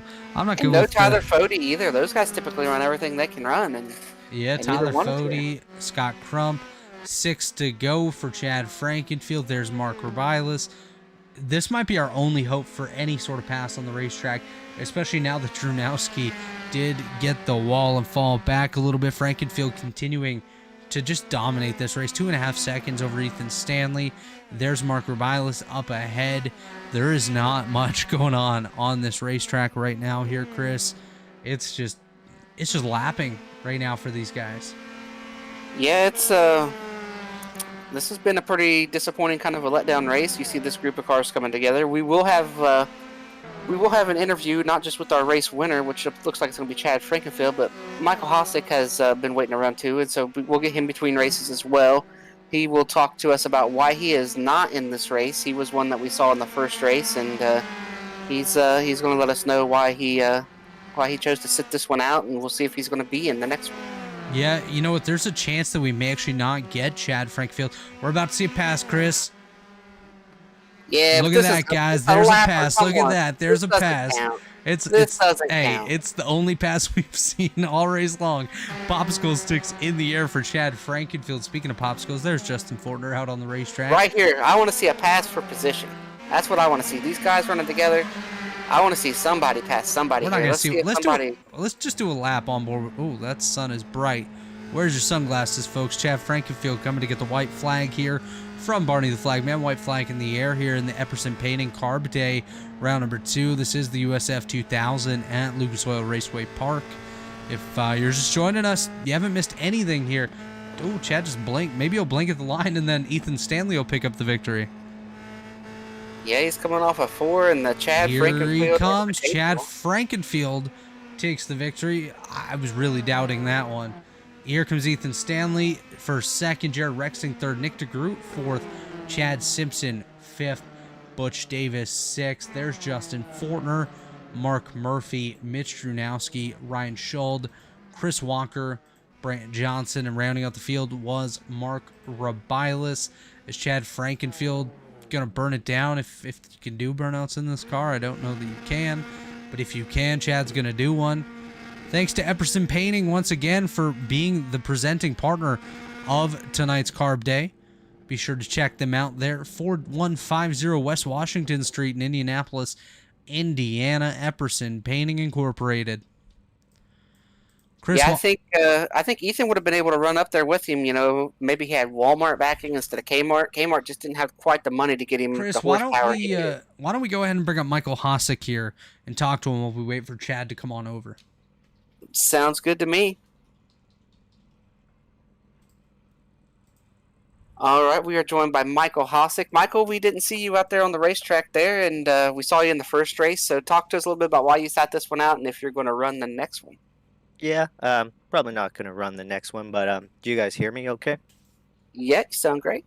Perfect. Nah, I just kind of felt a little discouraged there. Didn't want to get into Mark, but we're coming to the line for a win, and I worked probably 3 laps trying to get under his wingman there, and I knew they were going to stick together, so I just had to try to time it perfectly coming out of 4, got really close to the pit wall, and I know I had more room to come down to the inside wall, but I just didn't want to give him the opportunity to come to take the full bottom there. Sorry, I got a cat gnawing my legs here, but yeah, I got in the back of him, and I'm sorry that I did, but we're coming to the line for a win. I'm not going to lift right there, but I just didn't like the way that Mark handled himself after that happened, and kind of was a little bit personally attacking. So I just decided, I gave him a few choice words and just decided that I didn't want to race the rest of the night. Well, that's unfortunate. You were a guy that was running up there and competitive. So no chance you'll race this next race here with these guys. And on a scale of Jeff Gordon and Rusty Wallace, which was just an argument, to Ross Chastain and Noah on Sunday, where were you and Mark? Well, it started off as a Jeff Gordon, Rusty Wallace, and I think it ended with a Chastain. Well, we definitely miss seeing you out there for this race here. Maybe you would have had something for Chad or gave us an opportunity to see a pass. We didn't even get to see a pass there. It looked pretty hard to pass out there. So we hate that happened. I'm sure you and Mark will be able to get through this and be fine. Mark's a guy that maybe got a little bit hot there. I couldn't hear what was said or what went on, so I have no clue what was said or what went on. Yeah, I mean, he's got a right to be mad. It's just how we handle ourselves when we get mad, and how we choose to kind of voice that to the person. But yeah, like, I mean, there was room for me to get down further, but I wasn't going to lift when I got to that position. But it sucks that I lifted him up there and wrecked him, but we're going for the win. I've never won a race in this league, and thought I might have had a run and an opportunity to do that, but it's on me. I should have just went closer to the wall and continued my run and didn't drive through him. I do want to say that you were my pick to take the victory there in race number 1. You set yourself up really nicely. You looked really good out there, and I thought you were going to get it. It's really unfortunate, the incident at the end definitely wasn't anything intentional from you, just going for the spot, and I would have done the same thing. Chris would have done the same thing, and I really wish you would jump in for race number 3 and 4, because I think you do really well. Yeah, I think you guys I can am get a around short it. track guy, so I do enjoy the short tracks, but it's I don't know, kind of ruined it for me there getting called out the way I did, and we're racing for a win, and there was no like the runs weren't happening on the outside. Even like DeGroot and I were hanging out back there and we were trying to build runs but and take them on the outside, but it's they would stall out when you got real close to the guy. So I knew the only way it was going to work is if I was able to get under Ryan and kind of break up that duo, and I was able to on the final corner. I just didn't. I should have went lower to the wall. There was enough room for me to get a little bit lower, and it's on me.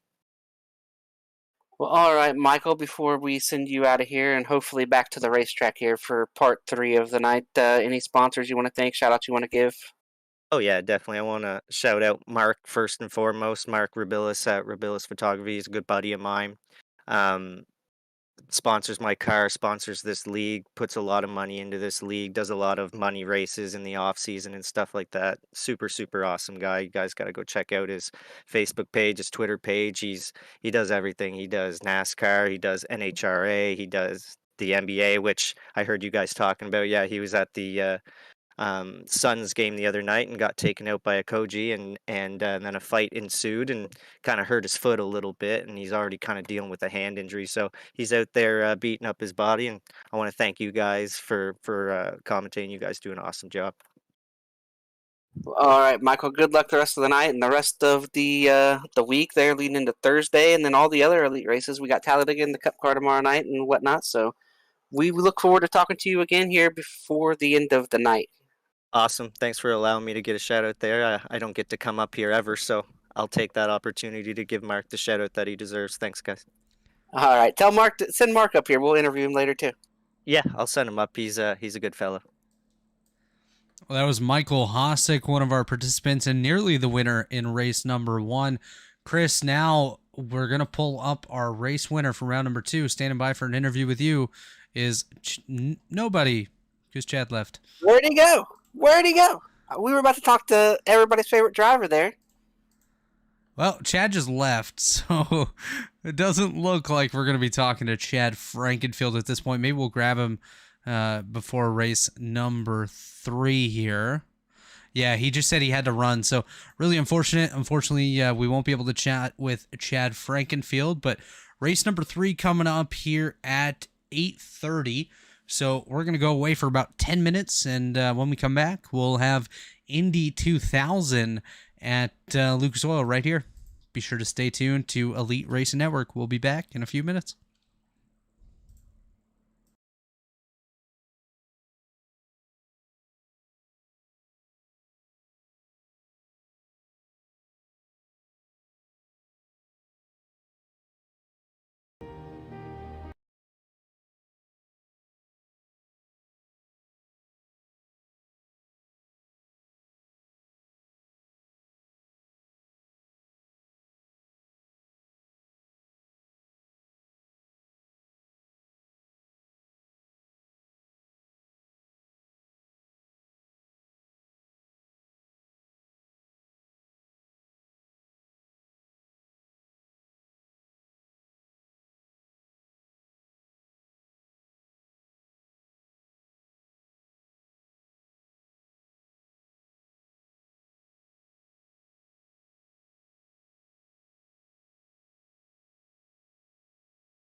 Racing isn't easy, but experiencing it is. iRacing puts you in the driver's seat with the industry's leading sim racing game. Drive on laser scan replicas of the greatest racing circuits from around the world. Go head-to-head against other drivers chosen by skill-based matchmaking to ensure competitive racing at every level. Compete across all your favorite series. In officially licensed cars, engineered to deliver the most accurate driving experience possible.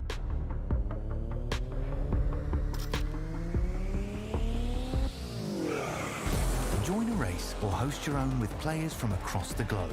Race against the computer or in a league with friends. Feel the thrill behind the wheel. Visit iRacing.com.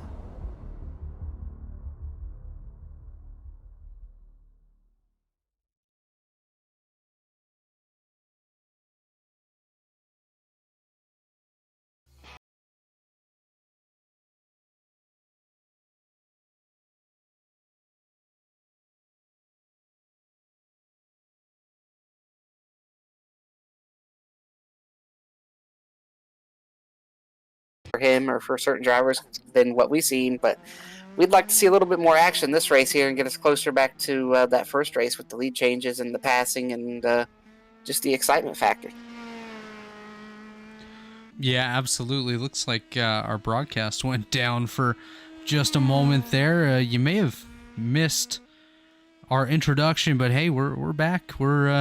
We're still Robert and Chris up here in the booth. We talked about Chad Frankenfield winning race number 2 and Ryan Schuld winning race number 1. On the screen there, you do see Epperson Painting Incorporated, one of the presenting partners of tonight's Carb Day. Of course, shout out to Epperson Painting. Epperson is grounded in the merit. Epperson Painting is grounded in the merit shop philosophy, in which work should be awarded on the basis of qualifications, performance, and price in an open marketplace. All quality workmanship is done in a safe environment.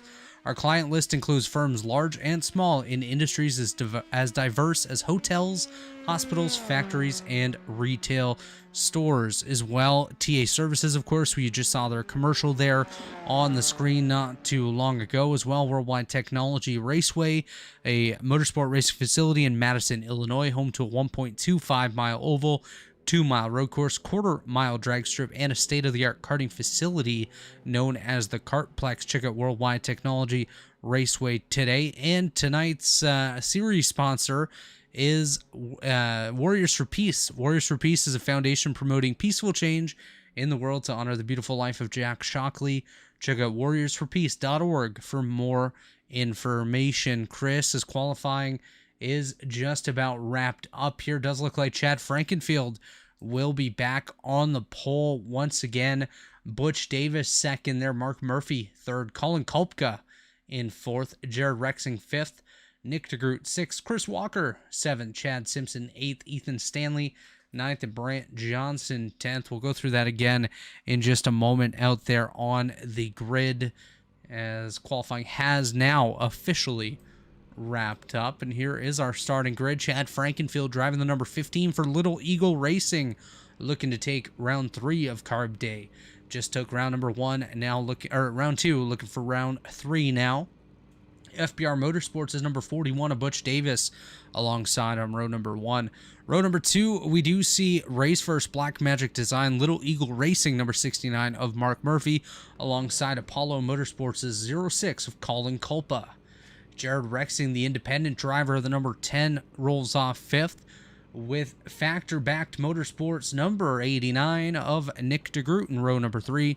Row 4, Chris Walker driving the number 33 for Voodoo Esports rolls off 7th, alongside Satellite Racing FBR number 42 of Chad Simpson. Rounding out the field is the independent number 91 of Ethan Stanley, and Sand Groper Sim Racing number 9 of Brant Johnson. Also, Chris, that has to be my favorite team name. Sand Groper Sim Racing. Yeah, and I got a few quotes here from Chad Frankenfield. Chad said that he wants to thank himself. He wants to thank himself. This league is his league. He wants these peasants to know their rules, stay in line. Now he's the best there is, best there was, and best there will ever be. Even So though that sounds like that quote came from Gerald Campbell, not Chad Frankenfield. So if yeah, I can't throw Chad under the bus. I gotta say he didn't say that. We tried to get a word with him, but obviously he was busy getting out here and putting it on the pole. But it's almost like he's got something going on tonight, like 4 races, something like that in his league. I don't know. Chad's just a man of excuses, I guess. As look at that, Butch Davis already ahead of Chad Frankfield. Hopefully the race goes like this and we see some passes like we're seeing here under the pace laps. Ooh, Chad Frankfield blinks right there. We're about to see the pace car take the sharp left-hand turn onto pit lane here, as we do see Chad Frankenfield and Butch Davis out front. We just see Butch Davis now as Chad decides, I'm going to take a little break now. Chad Frankfield on the loud pedal. Butch Davis, partial lane change there down to the bottom. Don't think there's a rule about that tonight. We're going to get that Epperson painting logo moved across your screen here. There we go. yeah, and it looks like it's kind of single filing out again. The sun has went completely down. Big change here since the first Hey, we race. see a little bit of passing here. Look at that. Chad Simpson, Ethan Stanley just swapped positions. Chris Walker and Brant Johnson battling back there. Chad, of course, already out front here at Lucas Oil Raceway Park in the Indy Pro 2000s. Yeah, we got some issues here with the ticker. Not sure if there's anything you can do about that, but our ticker's a little bit broke right now. So It's a little broke right there. Let's see if we can fix that up. nope, not yet. It's a broke ticker. We'll work through it. We'll let you know what's going on. But right now, where they qualified, Hey, it's pretty fixed. much where Look they at were. that, guys. Look at that. A little Yeah, bit of we got magic.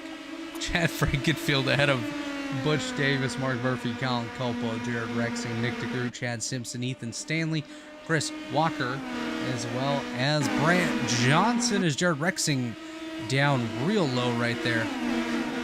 Yeah, we're already seeing more attempts to pass than we saw in the first race so far. We will see if anybody can make that. Oh, big wiggle there on the bottom.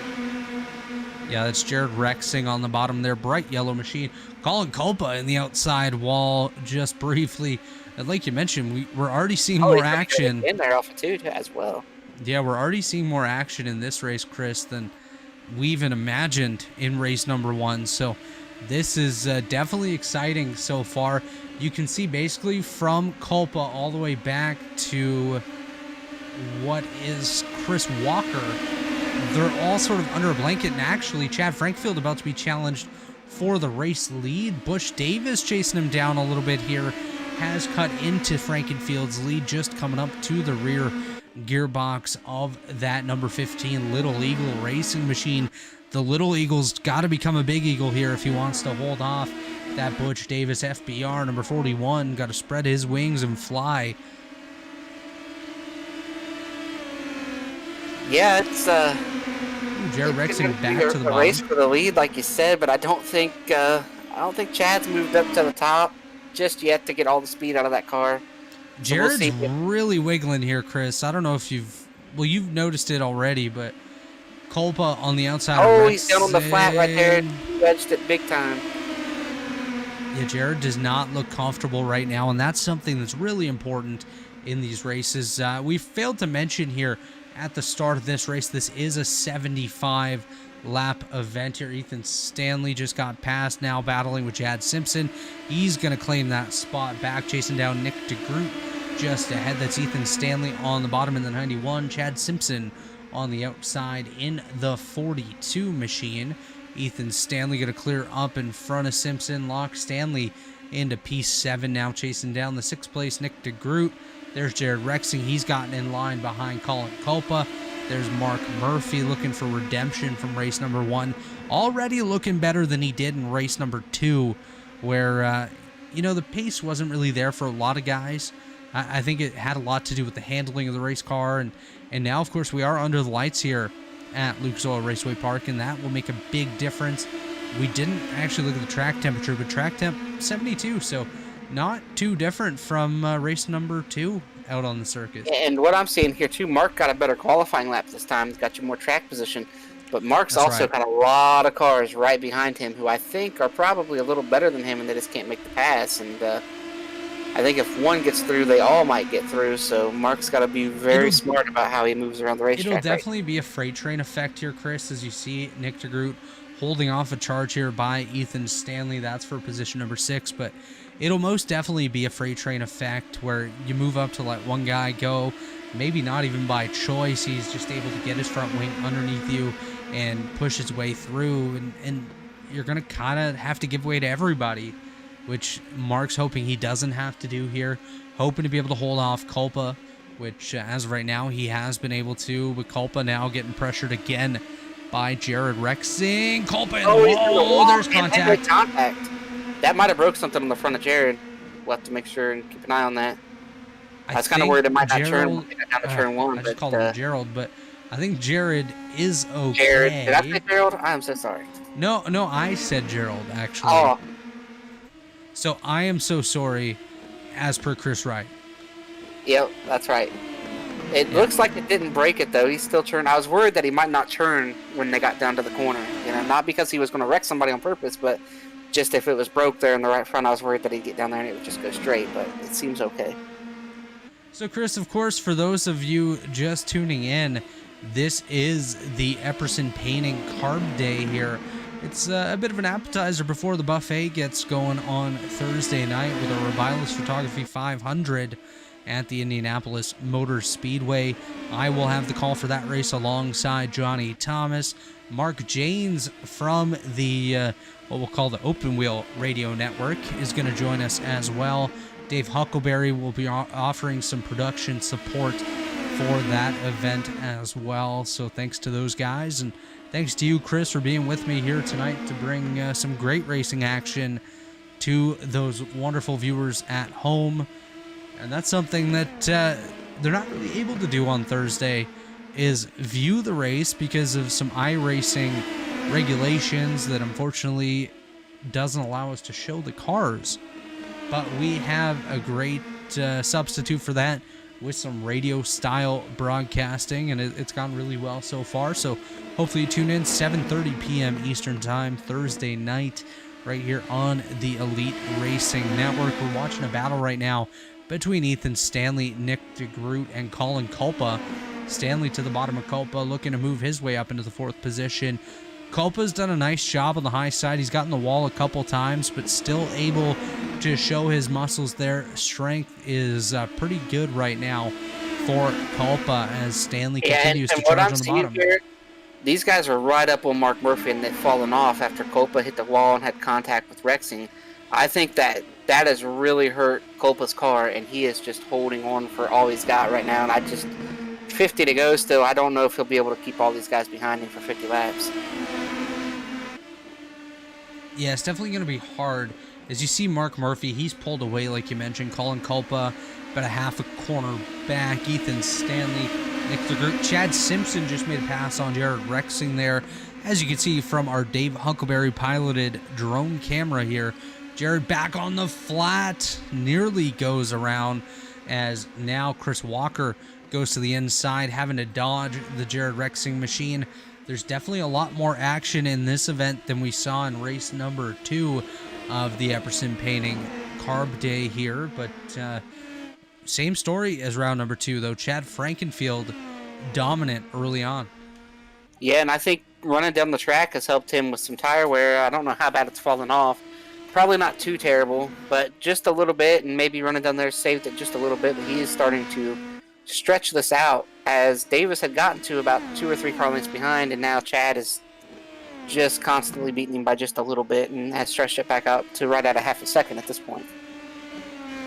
Yeah, and one thing that we're noticing, Chad still does have that blinking issue, but I do want to give a shout out to Butch Davis here. The first race that I did in the series, he really struggled a little bit at Indianapolis road course, and now really showing his strength on the oval. I'm hoping to see a lot of the same Thursday night in the Revilis Photography 500, and of course you should all tune in as well for that, as Butch Davis, Chad Frankenfield, and Mark Murphy doing a nice job as the podium. I think Colin Culpa might have just clipped the wall again, as Ethan Stanley's working the inside, Culpa working the wall right now, trying to get around this race course, and he's done a really nice job, especially with the wall contact he had, really making those corners work, as he's getting higher up than anybody we've seen here tonight, and it's working with really strong exits. Yeah, and it's he's really ripping the fence here. I think that thing's just really tight for him, and that damage, that wall contact has really hurt him. And then, man, it's just Chad has found his calling here tonight. He's hoping to lead every lap at Indianapolis Raceway Park tonight. It's got just about 45 laps left in this one, and maybe sweeping the night at IRP.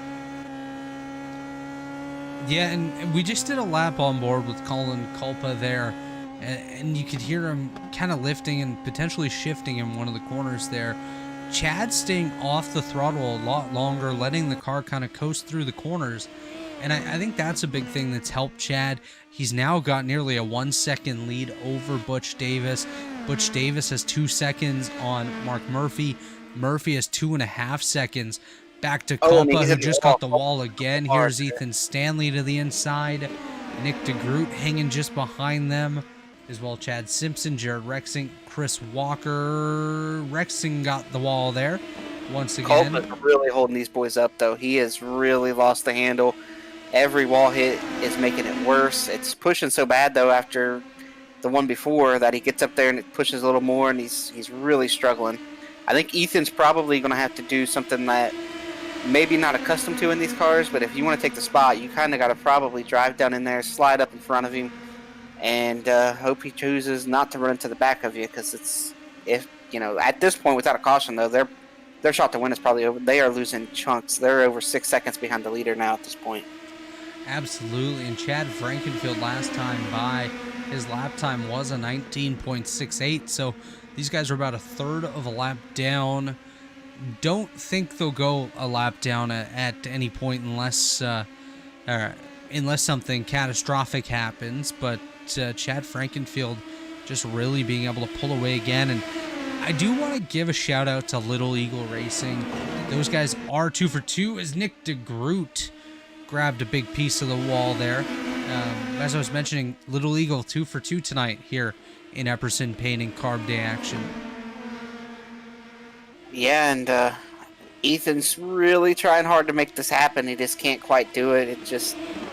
I think what he's going to have to do is he's just going to have to drive down into a corner, turn towards the bottom, and come all the way up the track, and just late brake and hope that it works out. Because he's obviously handling better. And you mentioned you don't think that any of these guys are going to get lapped, and he's going to slide up right there. It is. Culpa. Ooh, I don't know if I do this for Culpa. His car doesn't turn good enough to be able to stay down there, and he's going to be able to slide back up. But these guys, if they stay trapped behind Culpa, the time that they're giving up, I think Chad is going to catch him. I'm not too sure about that at this point, Chris. Anything could still happen. A couple guys got really close to the wall on exit there, but one thing about Colin Culpa is I will say he's done a pretty decent job despite getting the wall a couple times. Nick DeGroot just grabbed another piece of the wall there behind the Culpa machine. Culpa, I believe, just got a piece in the corner as well. Jared Rexing does get by Nick DeGroot. That's Chris Walker in the background that just got the wall. Once again, now side by side, Nick DeGroot and Chad Simpson. Jared Rexing, Colin Culpa. Sorry, Colin. You told me how to say your name, and I keep getting it wrong here. Colin Culpa in 5th, just continuing to try to keep his car going and trying to stay out of the wall as well, which is proving to be rather difficult here. Rexing dives to the inside of Culpa. Culpa got the wall again. Rexing sliding up. It might be close on exit. Rexing does hang low. Chad Simpson looking to the inside of Nick DeGroot there. DeGroot comes low, just ahead of Simpson. Jared Rexing still on the bottom of Culpa. Murphy and Davis still chasing down Chad Frankenfield, but they have 4 seconds plus on these additional cars from 4th on back. So that's pretty wild that they've been able to gap that much. Rexing, Culpa just nailed the wall once again. He's going to lose spots to Nick DeGroot, potentially Chad Simpson, and Chris Walker as well. I think Culpa's going to need to dig into the Voodoo Esports Voodoo that Chris Walker has and see if maybe he can change some luck here because as right now, his luck is just bad. Yeah, and Chad's probably And he's only in the wall sitting again. Chad's only about 8 or 9 seconds behind these guys right now at this point, so Culpa is really, really struggling and really hurting the people that are trapped behind him. And we're running out of cars behind him at this point too. He's managed to get into the wall enough, He's in and the wall it again. He's stuck in the wall just about now, as Chris Walker is on the inside trying to walk by the Colin Culpa machine for the 8th position. Walker open to get by rather quickly without getting in the wall himself. Once he does clear, I think Culpa is going to kind of just fall back a little bit, as the handling on that car has been lost. 30 laps remaining here this time for Chad Frankenfield, as he is coming up on Brant Johnson, who's currently running as the last car on the lead lap, just about a second ahead of our race leader, Chad Frankenfield. Yeah, and we are seeing just Chad Frankenfield has found another level that these boys do not have tonight. So without a yellow, it's Chad's race to lose at this point. He's got a huge lead over Davis. Murphy's further back than that, and then Stanley. And here we see Culpa coming down pit road. He's Colin he's hit Culpa the to wall pit one road. Colin Culpa to pit road here after multiple hits with the outside wall. Chad chasing down Brant Johnson here to put him a lap down. Johnson to the bottom, Frankenfield to the top. Brant Johnson a lap down. Chad Frankenfield continuing to dominate by 2.5 seconds over Butch Davis, 4.5 over Mark Murphy, and 9.5 over Ethan Stanley, 11.5 over Jared Rexing. This is crazy. Rexing ahead of DeGroot. Simpson right there as well. Chris Walker is trailing these guys and only 5 seconds ahead of the race leader. So Chris, I stand corrected. I think you might be right that these guys may go a lap down here as we're approaching the 25 lap to go point in this race. Yeah, I'm not sure now. I think if Culpa would have held him up a little bit longer, then that's what I was getting at. But right as I was saying that if they stay behind him too much longer, they'll all get lapped. They got by. I'm not sure he'll catch any more traffic. But, I mean, at this point, if Chad goes on to lead the rest of these laps and wins this thing, somebody going to put a bell on him for the last race tonight? I don't know. I think, what'd you call it? Did you call it a bail? A bounty. I heard a bail. But I think they have to, right? Yeah, I mean, at this point, Chad's led every lap over here at the IRP and well on his way to winning this race and leading every lap here as well. The rest of these laps, it's going to have to put a bounty out. You got to, tell a friend, tell a friend who's good at these cars, join us up for the last race tonight. If you're in the lead, get in here. Our Tyler Fodes of the world, Scott Crumps of the world, they got to be watching this thinking, man, Chad's over there dominating. I can go beat him. So come on over and enter your car into this last event. Nick DeGroot losing positions now to Chad Simpson. He's going to fall back to 7th. Simpson up to 6th. Chasing down the 5th place Rexing. Chris, we did pass the 25 to go mark, so you know what that means. It is time for some race picks here. We didn't make original picks for tonight or for round number 3. So why don't you go ahead and get us started with your pick to win? I don't even know if that's fair, Robert. I mean, we know who's going to win this thing. It doesn't.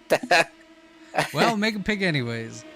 It's obviously going to be Chad Frankenfield, I guess. But since he's leading, that's the low-hanging fruit. I will pick. I'll pick Ethan Stanley from 4th. I think something's going to happen. We're going to get a yellow and a restart, rack them up. I'll take Ethan Stanley. Yeah, I'm not too sure that we're going to get a caution, but if we do, I think there's some great picks available in this field. Looking at some of the we got a great battle right now too between Rexing and Simpson.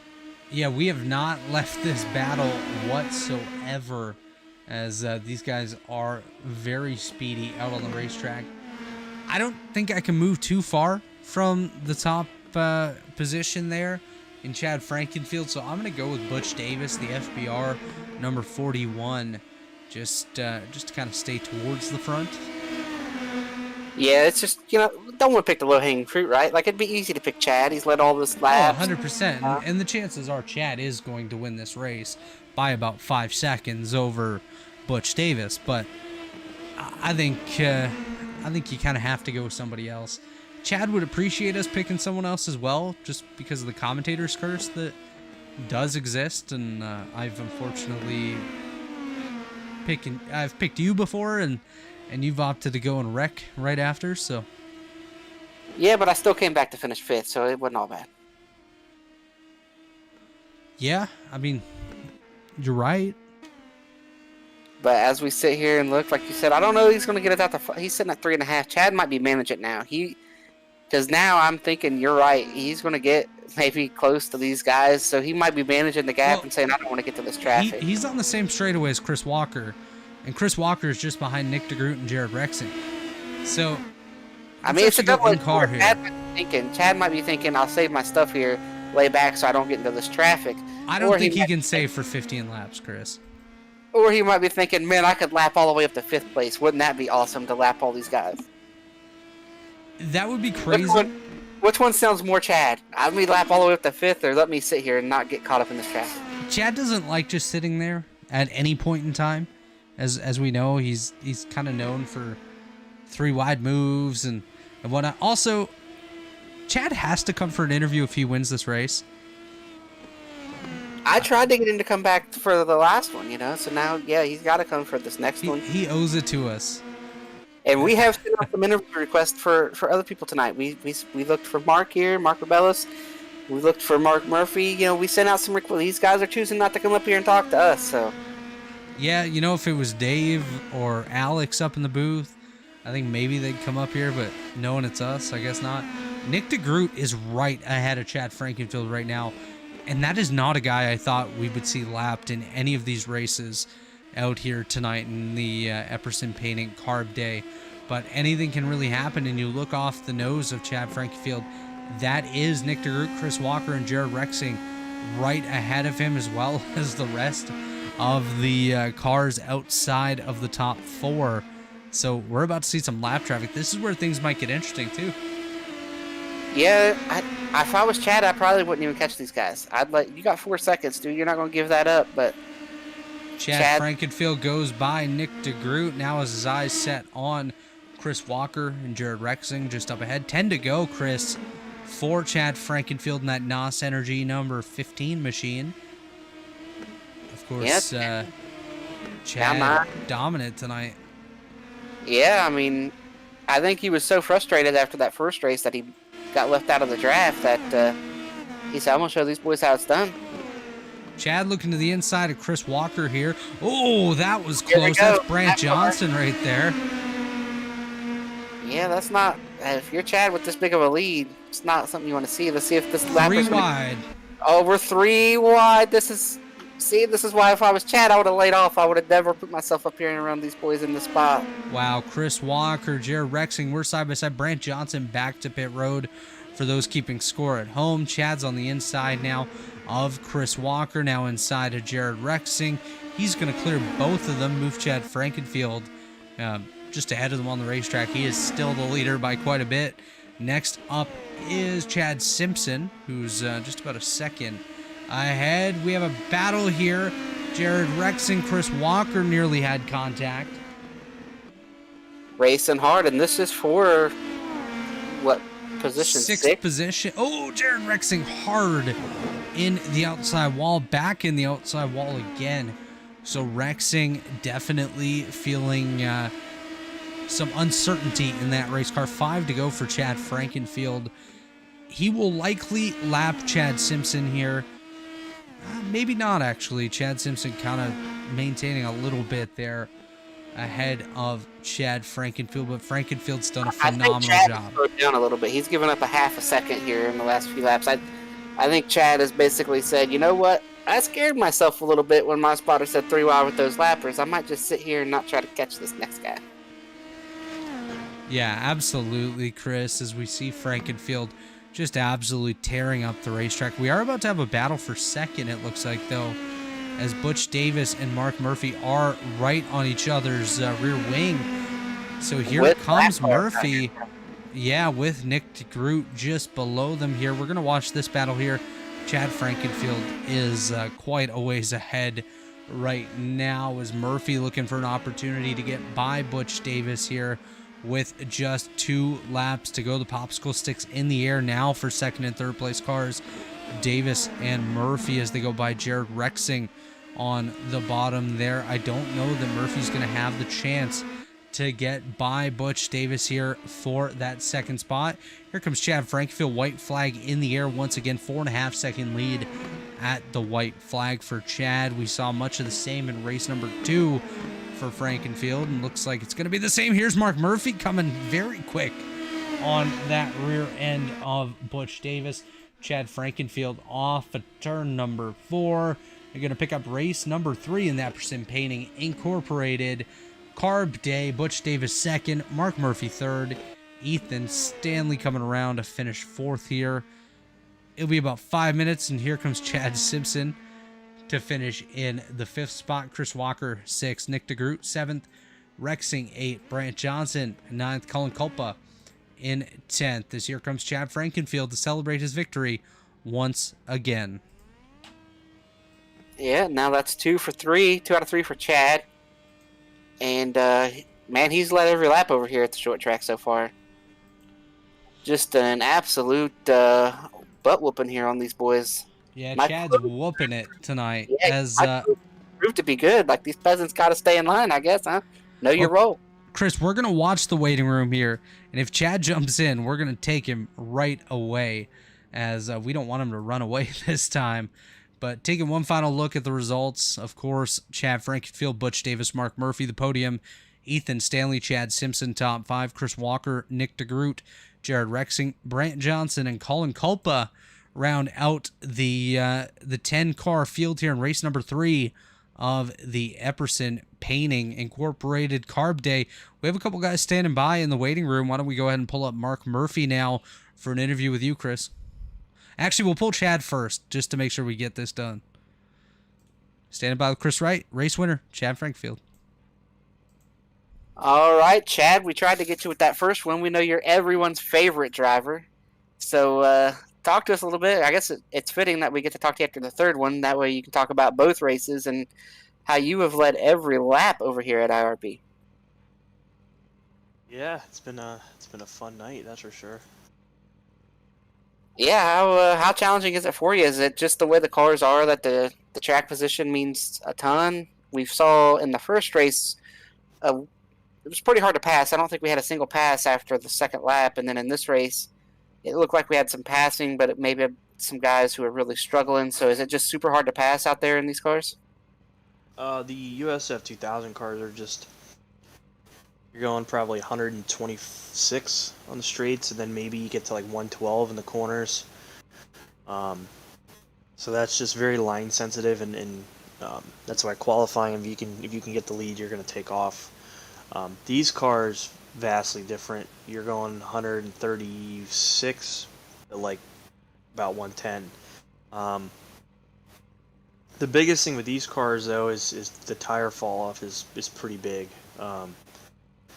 Last year we ran this event and I led the first 50 laps and I was up like 7 seconds and I ended up losing the race because my tires just were gone. And so this time around I just was going to try to just not do that. So I think that's what you saw. A lot of guys were saving, some guys weren't saving. It made it a pretty interesting race. And I want to go back and ask you about the first race too. What happened there? We didn't really catch that. What happened there for the field to separate and you guys just couldn't quite ever get back up there to that lead pack? In the Freedom 100, the thing is those cars really aren't designed for the ovals, so they don't really have the drafting you would want for an oval. So unless you're within about a second, you just don't get any drafts. So we were just stuck. And what's your outlook here looking to race number 4, the final race? You going to continue to lead every lap, or do you think we're finally going to get to see somebody get up there and try to challenge you? We actually get a bunch of the... we usually get about 2 or 3 guys from the sprint car asphalt community on here that show up that are really, really good. So you might see those guys. Jeffrey Stanton, Mitch Stranowski, those 2 are really good with like some of the best on here.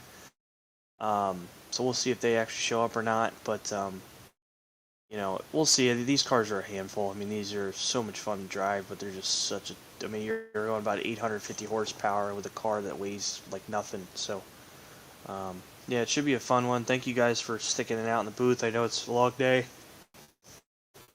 but I really appreciate it. Just wanted to give a shout out to Robert Smith and Epperson Painting for coming on board for today's event. So. Yeah, and I'm gonna go ahead and I'm gonna take a shot. You took a shot at me a couple weeks ago, so I'm looking forward to tomorrow night where I get to advance in the playoffs and that 15 car gets to go home tomorrow night. What do you think? Yeah, we'll see. I think I'm about plus 17 to the bubble, and then it's like plus 28 to the guy next in line. So I don't know. Talladega is interesting because we've ran so many races on here in this series and in general. I mean, you run up front, you can get wrecked. You run in the middle, you're gonna get wrecked. You run in the back, you can get wrecked. So it's like, what do you do? The next gen cars aren't as ideal, so track position is way more important.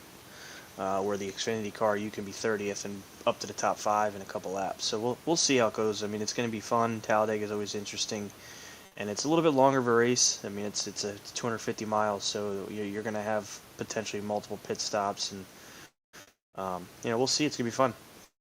Yeah, I can't wait to get there. Lots of action tomorrow. Lots of guys coming in who are really good and then must wins. And tell you what, all that craziness last week really helped me and gave me a big shot above the cut line. So we look forward to that and competing with you tomorrow, Chad and Robert will be back. You guys got anything you guys want to say to each other there after Sonoma a couple weeks ago? That was quite fun to watch. No, Let's go racing at Dega. That's about it. Things happen. I messaged Robert right after that, and we talked for good. It was I think we squashed it in like 2 minutes. Absolutely. Hey, it was great content. It was fun. Like we went back and watched, and I was like, "Why did he get kicked?" And then I mean, yeah. I mean, it's those are. I mean, it's kind of interesting. I mean, from an entertainment standpoint, you want stuff. You don't necessarily want stuff like that to happen, but it's like the Ross Chastain thing, where it's like, oh man, like he shouldn't have done that, but wow, okay, we got a lot of people talking about it. It's. Hey, we can't get hurt on here. Nobody's gonna get off of here with a headache. I mean, I know. I mean, I can be aggressive sometimes, but I know it helps put on a show. So, yeah. I guess we'll see how it goes here. But yeah, I'm gonna try to turn some laps. I didn't even turn any laps yet. So, thank you guys again. Thanks Kicking the Tires for sponsoring me all season. Warriors for Peace, Rebellis Photography, Epperson Painting, TA Services, Worldwide Technology Raceway, Blue Egg Marketing, and then all you guys at the Elite Racing Network. Really appreciate it. Thursday's going to be awesome. The voice of the 500, Mark James, is going to be in the booth. I shout out to Robert, to you, to Johnny, all these guys that are making the radio broadcast work for our open wheel series. I mean, nobody's done it yet. And I like to always do things a little different, so it's kind of neat that we were able to be the first to do that. So, yeah, thank you guys.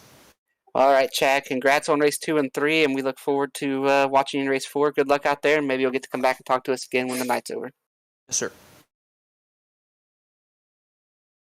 All right, Chris, that was Chad Frankenfield, winner of race number 2 and 3. We're going to go ahead and pull up Mark Murphy now, our third place finisher here, and an angry man from race number 1 for a little chat with you.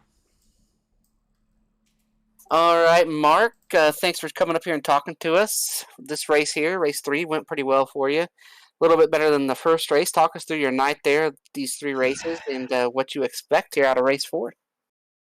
Yeah, so I expect I expect absolutely nothing out of race 4. That's for sure. Every time I drive the sprint car, I wind up upside down. So that's kind of the goal, is to not end up upside down. But I'm having a lot of fun. These races are a lot of fun. I'm gonna choose to ignore the pain of the last 300 yards of the first one. Oh, come on, you can't do that. You were already upside down once tonight. Let's talk about it. Yeah, so I come off a 4 there, and I saw a car go down to the pit lane in my mirror, and I knew Schulte was behind me, and I knew that he had the back door, and then all of a sudden, Schold was net coding through me, and then I got drilled in the back. Um, I don't, I don't know. It's the way it was, I guess. Somebody needed that $30 more than I did. I don't know. I don't think he got the 30, did he? He didn't win. Well, that's probably all for the best. It's one of the things I love about Elite is, we don't do that kind of stuff, and we don't run over each other, and it's a shame when that happens. But we put that one away, and for some reason I didn't have the speed in the regular 2000 car, but you have the horsepower a little bit, and felt good.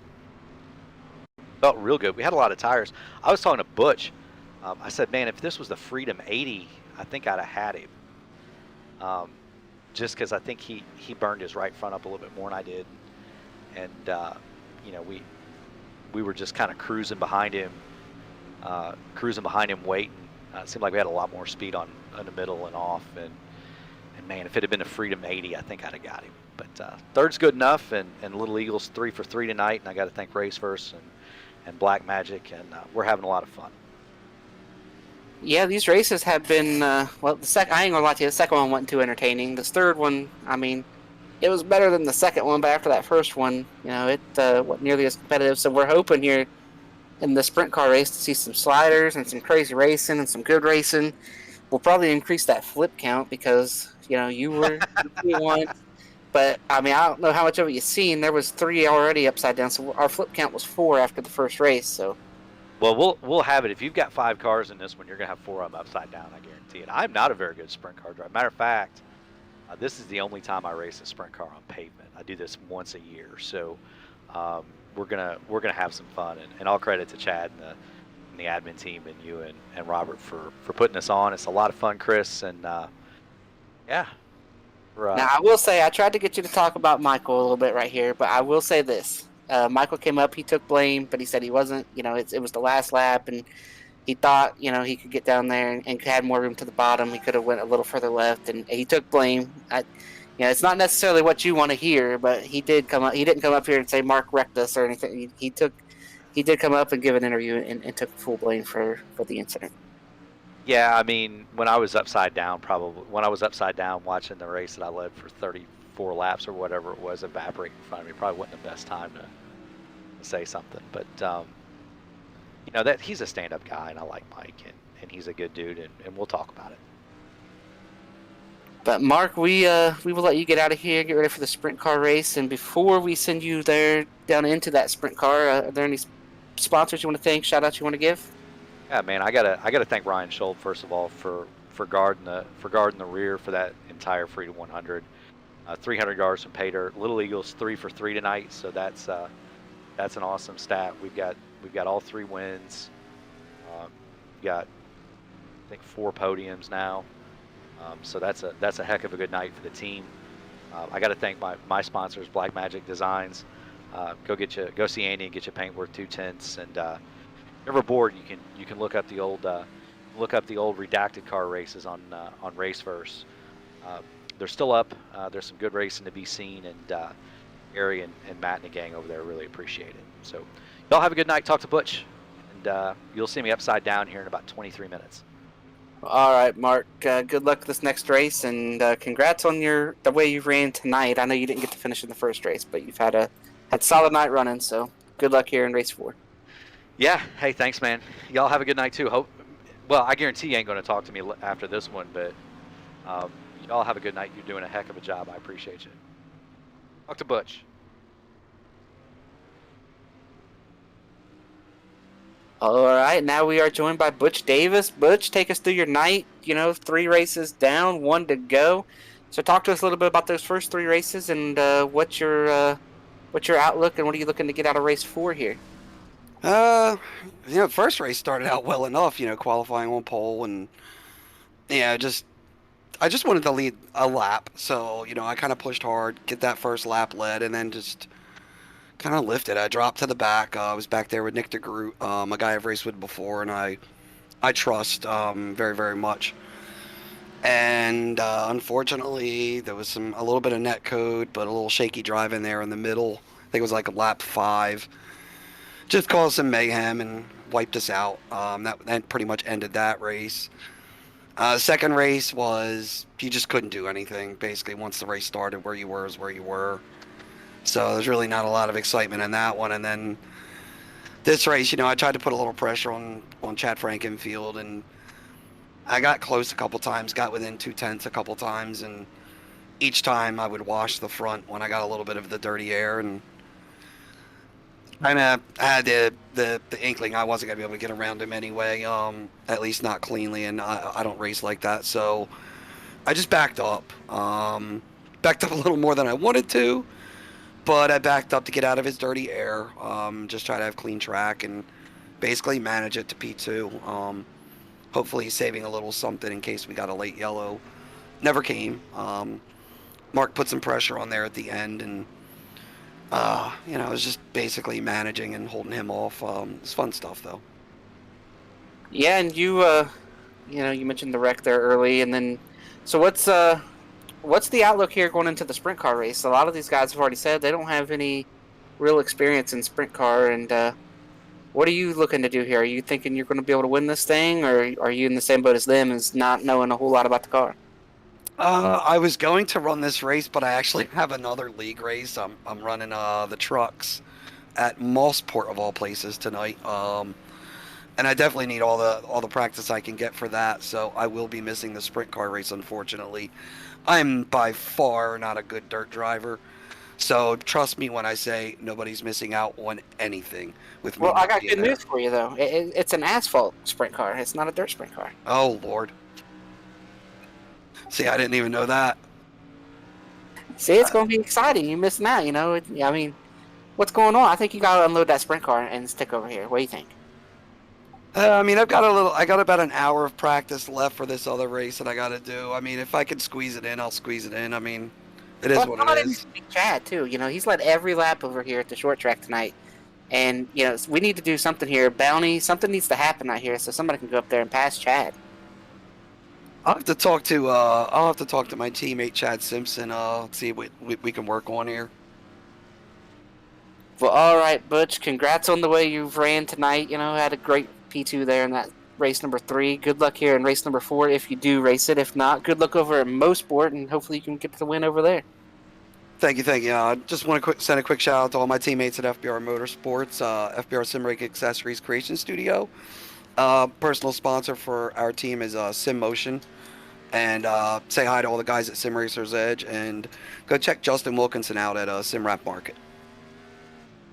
Sim Rap Market, is that some paint schemes here for the sim? Yes, indeedy. All right, there you go, Sim Rap Market. Then you got, now, I will say this, we were just talking to Mark, and he said where he gets his paint schemes is worth 2/10. So how much is Sim Rap Market? Is that 3/10? Probably about 2.5. 2.5. Ah, so just a little bit more than Mark's? Yeah, just a little bit. All right, Butch. Good luck here in the next race, and congrats on the way your first 3 have went tonight. Thank you, gentlemen. Have a good night, fellas. Well, Chris, that was Butch Davis, our third place finisher, or actually, I do apologize, our runner-up, I do believe, from race number 3.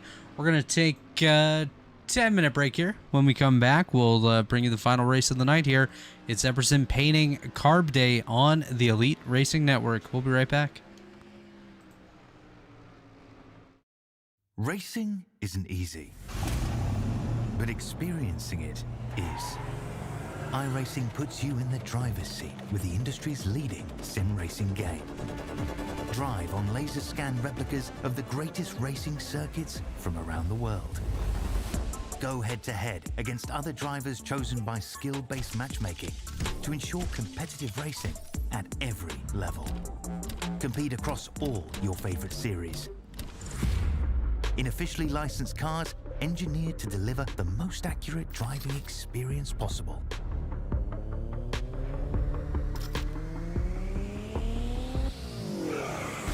Join a race or host your own with players from across the globe. Race against the computer or in a league with friends. Feel the thrill behind the wheel. visit iRacing.com.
And we are back here at Lucas Oil Raceway Park, race number 4 of the Epperson Painting Incorporated Carb Day here this week, leading up to Thursday night's Revivalist 500. Of course, Epperson Painting, based in Indianapolis, Indiana, has an outstanding reputation for providing quality work on time and at a competitive price. All work is self-performed, which means that the company you hire is the one who does the work. Epperson Painting is grounded in the merit shop philosophy, in which work should be awarded on the basis of qualifications, performance, and price in an open marketplace. All quality workmanship is done in a safe environment with a client list including firms large and small, industries as diverse as hotels, hospitals, factories, and retail stores. Check out Epperson Painting today. Of course, we have to give a shout out to Warriors for Peace, our series sponsor here. Warriors for Peace is a foundation promoting peaceful change in the world to honor the beautiful life of Jack Shockley. Check out warriorsforpeace.org for more information. Before our break, you did hear from TA Services, one of our premier partners, as well as Blue Egg Marketing, the marketing department for small businesses, small business owners. Blue Egg is your biggest fan. And Worldwide Technology Raceway in Madison, Illinois is your home to a 1.25-mile oval, 2-mile road course, quarter-mile drag strip, and a state-of-the-art karting facility known as the Kartplex. Check out Worldwide Technology Raceway today. And Chris, of course, race number 4 here. Again, track temperature 72 degrees Fahrenheit. Ambient temperature outside 70 degrees, 56% relative humidity, and that 2-mile-per-hour wind continuing here at Lucas Oil Raceway Park. What are your thoughts on the racing we've seen so far tonight? Chad Frankenfield taking 2 victories, Ryan Schuld taking a victory as well.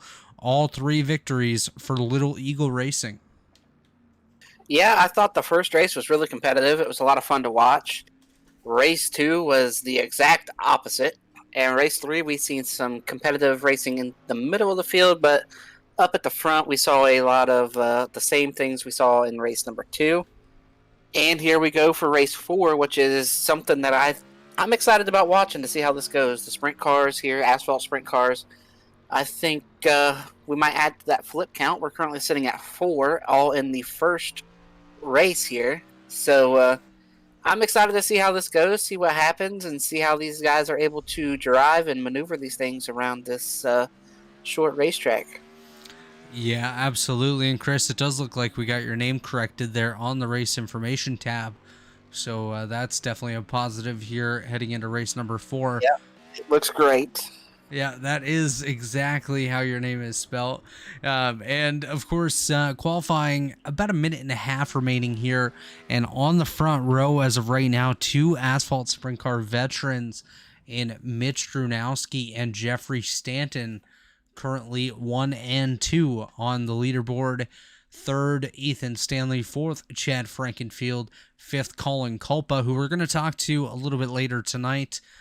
Brant Johnson in 6th, Mark Murphy 7th, and yet to take a time, Nick DeGroot and Chris Walker. Yeah, it looks like Chad's finally not going to start on a pole for a race tonight. I don't believe he started on the pole in race 1 either. Race 1, but I mean a race at the short track here tonight. Race 1 was obviously at the big speedway, and all the races at the little speedway here at the short track here at IRP. Chad has led every lap so far, so I think starting from 4th, there's no way he's going to lead every lap now. I can't envision a scenario where he's going to lead the first lap here, but stranger things have happened. Stranger things have definitely happened and very well may continue to happen as we get set for race number 4 here momentarily. About 10 seconds left in qualifying. And then we'll get going here with what looks like Mitch Drunowski and Jeffrey Stanton on the pole. Want to give a shout out to Dave Huckleberry tuning in tonight from Indiana. He should be at the racetrack watching the race, but opting to stay at home and watch in the virtual world, which is quite okay because this is a virtual race. But Chris, let's take a look at our starting grid here. As mentioned, Mitch Drunowski, driver of the number 7 out of New England, on the pole alongside JS Racing's number 94 of Jeffrey Stanton. Row number 2, we see the independent number 91 of Ethan Stanley alongside races 2 and 3 winner from Little Eagle Racing. It's the number 15 of Chad Frankenfield.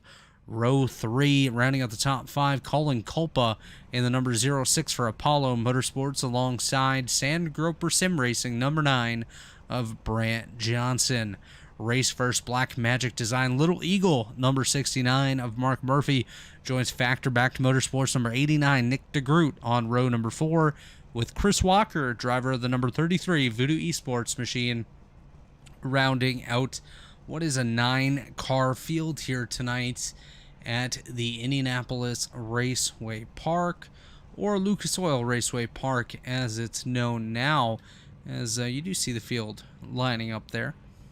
Yeah, I think I dated myself when I said Indianapolis Raceway Park, didn't I? You did. We kind of know you're old already, though, Chris, so it's okay.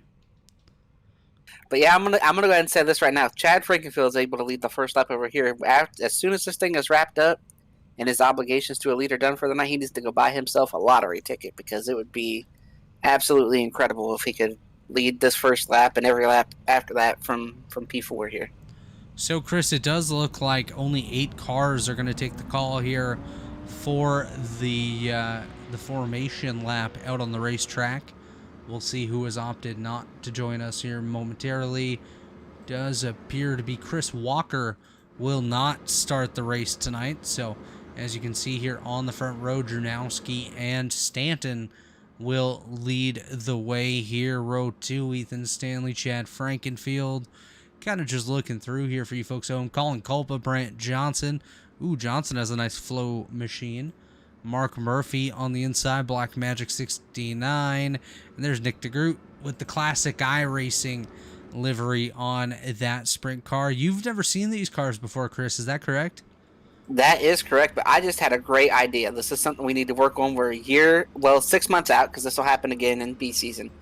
But this would be a great time for us to get Dave in some races. Some of the stuff here on Carb Day. I asked Dave, and he said no. That's right. That's why we got to plan it for, this 6-month period out, because then Dave could get some practice, get some laps, go in and out here and run some of these races for fun, because that's all this is a lot of fun. So it'd be a perfect time for Dave to get in the You know car. what? Let's put out a challenge. Dave Huckleberry, if you're listening here, you have 2 minutes to get to the ERN booth and tell us why you cannot do it. Otherwise, you are locked in for the 2023B Open or Carb Day here, as Mitch Dronowski and Jeffrey Stanton are on the loud pedal here to kick off Epperson Paint and Carb Day race number 4. Yeah, and they're side by side for the lead down here into turn 3. Looks like they can run pretty much anywhere around this facility. Yeah, the top 2 doing a nice job, dead even, like you mentioned. Dronowski on the bottom, Stanton on the high side. Stanton currently with the upper hand advantage here down the back straightaway. 50 laps is the format here tonight. So Stanton, Dronowski battling for the race lead. Ethan Stanley there in 3rd. Chad Frankenfield 4th. Kolpka in 5th. And Murphy battling Brant Johnson for 6th, while DeGroot continues on in the 8th position. We're going to go back up to the lead, where these guys are continuing to battle side by side and doing a nice job of it. Yeah, and that car on the outside, I wonder if he's a fan of Jeff Gordon. That's giving me a little bit of Jeff Gordon vibes there, with the flames and the blue and the red. And then we got the guy underneath him there, and they're just dead even driving around this facility right now like it's still the parade lap. Yeah, they're kind of hoping for a parade at the end, indicating that they are the race winners. So that's something to watch for throughout the night, as actually Ethan Stanley closing in a little bit on these guys. And your 2 leaders are asphalt sprint car veterans. That is the reason they are here for this race. Dronowski we saw earlier on in race 2, I do believe it was. But Stanton is an asphalt sprint veteran, Dronowski as well, and they're just coming out here to try to steal a win from Chad Frankenfield and Ethan Stanley, but Stanley staying right with them, doing a nice job in that 3rd position. I think Ethan Stanley's thinking about making it 3 wide. And do you think that these 2 guys might be holding a little bit of something back, and then later on they're going to show these boys what these cars can do around here?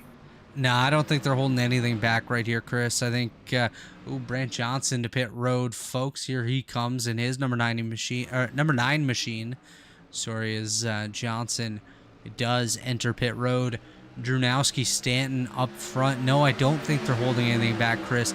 Especially when you race a car all season long consistently in the official series, you kind of get your rivalries. And I think these guys are probably rivals out on the racetrack. Yeah, and these cars look like they have a lot more grip than I expected. I didn't expect them to be so stuck to the track, or it appears that they're very stuck to the track. I thought they'd be a little bit more slidey and whatnot, but looks like everybody's really lots of throttle here too. It doesn't look like a whole lot of lift.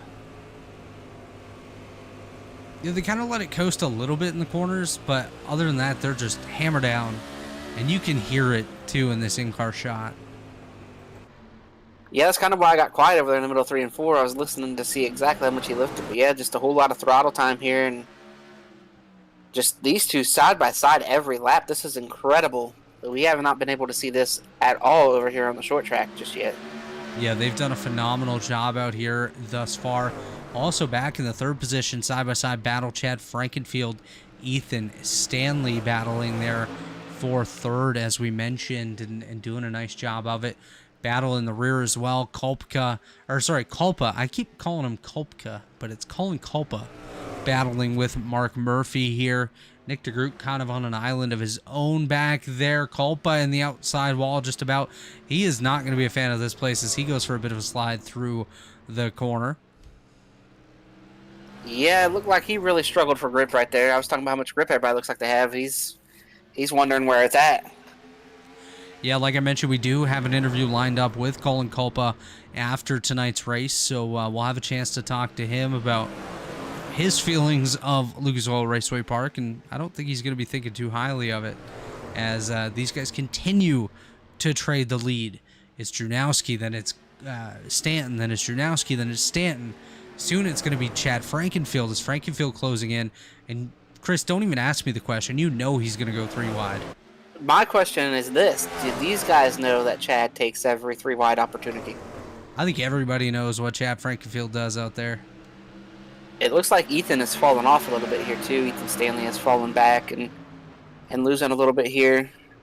We'll see if he's able to come back at some point, but we are 15 laps in out of 50 here, and finally the car on the bottom there, Drunowski got Just sideways. Just kidding. They're side by side again. Yeah, he went right back to it. He got a little loose down there, and he said, all right, I'll be back down there. I'm not going anywhere. I do want to point out that DeGroot and Kulpa both are in danger of going a lap down if this pace does continue. Potentially Mark Murphy as well. So these guys are moving at a blistering pace, kind of even to what we ran in the USF 2000 earlier tonight, the 22nd bracket last time by 20.24 for the leaders, while Chad Frankenfield ran a 20.12. And Frankenfield is in the battle now. Here he is. Yeah. Oh, we got the guy on the bottom trying to send it, going to slide up.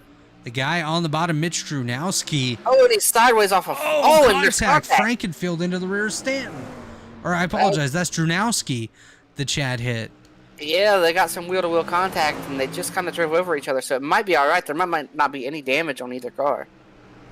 As Drunowski on the inside, Stanton on the outside. Ethan Stanley now right there in third. Frankenfield hanging out in fourth. He's going to look for an opportunity to get right back up there as soon as he can. You know he does not want to lose one of these races at Lucas Oil Raceway Park tonight. Again, Colin Kulpa has crashed. Caution is out on the racetrack, Chris. Our first caution of the night since, lap 3 at the big track? That's exactly it. We're going to take a look on the Robilus Photography replay machine. Lap number 19. The caution has come out for Colin Kulpa. Let's see what happened to him running alone here on the racetrack. Do we add to the flip count, Chris? I don't know. We're sitting at 4. Are we going to get 5?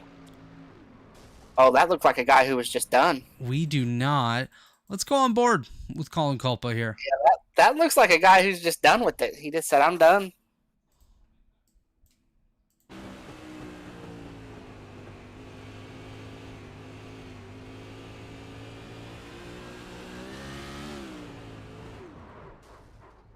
Chris, I'm going to say you're probably correct on that. Whether he wanted to be or not, he's done for the night, I believe, after that contact. Yeah, definitely some heavy contact on the number 06 of Colin Culpa. Does appear to be out of this race. Lights are on the pace car. We are under caution number 1. Caution number 2 of the entire evening, which is pretty outstanding considering this is the 4th race that we've done here tonight. We're going to take just one quick commercial break, and when we come back, we'll take you to the end of race number 4 of the Epperson Painting Incorporated Carb Day from Lucas Oil Raceway Park. Racing isn't easy, but experiencing it is. iRacing puts you in the driver's seat with the industry's leading sim racing game. Drive on laser scan replicas of the greatest racing circuits from around the world. Go head-to-head against other drivers chosen by skill-based matchmaking to ensure competitive racing at every level. Compete across all your favorite series. In officially licensed cars, engineered to deliver the most accurate driving experience possible.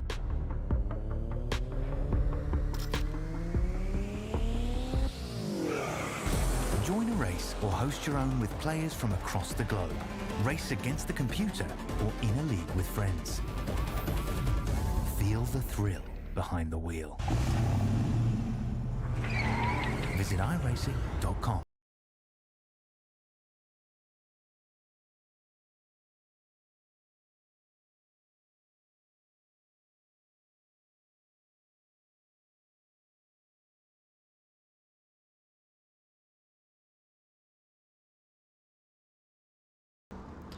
And we are back here at Lucas Oil Raceway Park. We're about to go green once again after caution number 1 involving Colin Culpa. Mitch Drunowski going to lead the field to green just ahead of Jeffrey Stanton, Ethan Stanley, Chad Frankenfield, and Mark Murphy. Nick DeGroot, the only other car out on the racetrack. Everyone else, unfortunately, out of tonight's event. That was TA Services and iRacing.com. Thank you to them for their support as well. Epperson Painting Incorporated, Blue Egg Marketing, and Worldwide Technology Raceway, as well as Revilus Photography, as the battle for the lead heating back up here, Chris. I don't think this is going to go away until the end of the race, as our ticker's about to tick down to 25 to go, and you know what that means. Does that mean it's race pick time? No.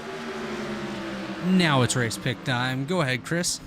Well, I think I'm going to take the 94 of Stanton there. I like the pace scheme. I'm a big Jeff Gordon fan, so I am going to pick him, and hopefully he can get the job done, I guess. But he is way down on the flat. Look at that. So I'm going to go with another 90 number and another Stan something out there. I'm going to go with the 91 of Ethan Stanley, who currently runs in third and is actually looking pretty good as Mitch Drunowski gets up into the outside wall. It is Jeffrey Stanton barely ahead of that number 7 machine of Drunowski on the inside of Drunowski coming off of turn number 4. This battle has been heating up all night long. It's gone from... Look at that line that 94 is running. That's the first time I've seen that. Chris, you know what? Sometimes at these flatter short tracks, you do have to get down to the... Oh, buddy. Slide job. That's right. There it is. Slide job, baby. Right there it was. Slide job. Yeah, we can't do it as well as Dale Jr., one of our former elite drivers. Dale Earnhardt Jr. made that slide job line famous. That's right. It was a great day. Now we've got it over here on this great night here, wrapping up our 4 races from Carb Day here as we get ready for the big event on Thursday. And right now we are side by side like we were the first 20 laps until that yellow, and they have found their way back to the lines that they were running. So should be side by side all the way to the checker flag. Sounds good to me. Ethan Stanley, Chad Frankenfield right there. Chad, I think, is still a little bit nervous about what happened earlier, or maybe it did hurt his car because he's not as close up here as he was. So we'll have to see if that did hurt Chad, or Chad's just sitting there waiting it out and seeing what happens. Yeah, the one thing I've really noticed here is Ethan Stanley has picked up a lot of pace from the earlier run. He was quick earlier on. Oh, as I say that, he steps out a little bit. No, him and Chad Frankenfield nearly make contact there. 19 laps remaining, coming to 18 this time for Jeffrey Stanton. And Mitch Drunowski. I about called him Mike. Another slide job right there. It is. Gonna do a Yeah, little crop another slider here. Is now Stanton back on the bottom, Drunowski on the high side. Stanton going to make his line famous there on the bottom. Chad Frankfield, Ethan Stanley getting rather close there for the third position as well. This battle's intense right here. Stanton tried to do another slider, just did not have the room to do it. Jeffrey Stanton doing a phenomenal job out there, as is Mitch Drunowski, Chad Frankenfield, Ethan Stanley. Shout out to Mark Murphy as well. He's hanging out there, as is Nick DeGroot. Those guys not up in this battle, but you never know. They could still win this without the racings going up front. Yeah, and these front four have kind of been the show. Right now, it's Stanton and Drunowski have kind of separated as we get another big slide Another job. slider. Crossover. And back side by side. This is incredible stuff. I feel like this is making up for the lack of racing we were able to see in the race number 2 and 3. If you're Mitch Drunowski, Chris, how frustrated are you with those sliders that Stanton's been throwing here?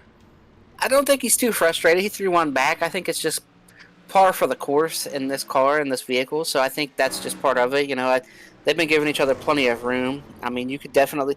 I think if I was in that 7, I'd be more frustrated if he was running real tight up to the wall. So that 94 goes in and he turns down to the grass just about, and so you're never really close except for when you're nose to tail. And as you can see here, they're side by side, third and fourth, closing in here on them a little bit. Chad and Ethan there closing in a little bit, and Ethan has got more pace this run than he had last run, I believe. I think Ethan's a quick learner. Racing with Ethan, this guy's he picks things up pretty quick on the fly. He sees what these guys are doing and says that he'll try. Just like right there, he drove down to the grass line. He did the apron line that Jeffrey Stanton's been running here, Chris, and you know, it got him closer to Chad Frankenfield.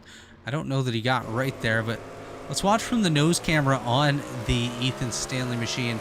See how close he can get to Chad Frankenfield. Dives to the bottom once again. We'll just quickly go to an exterior camera here as they're side by side. Now back to the nose camera.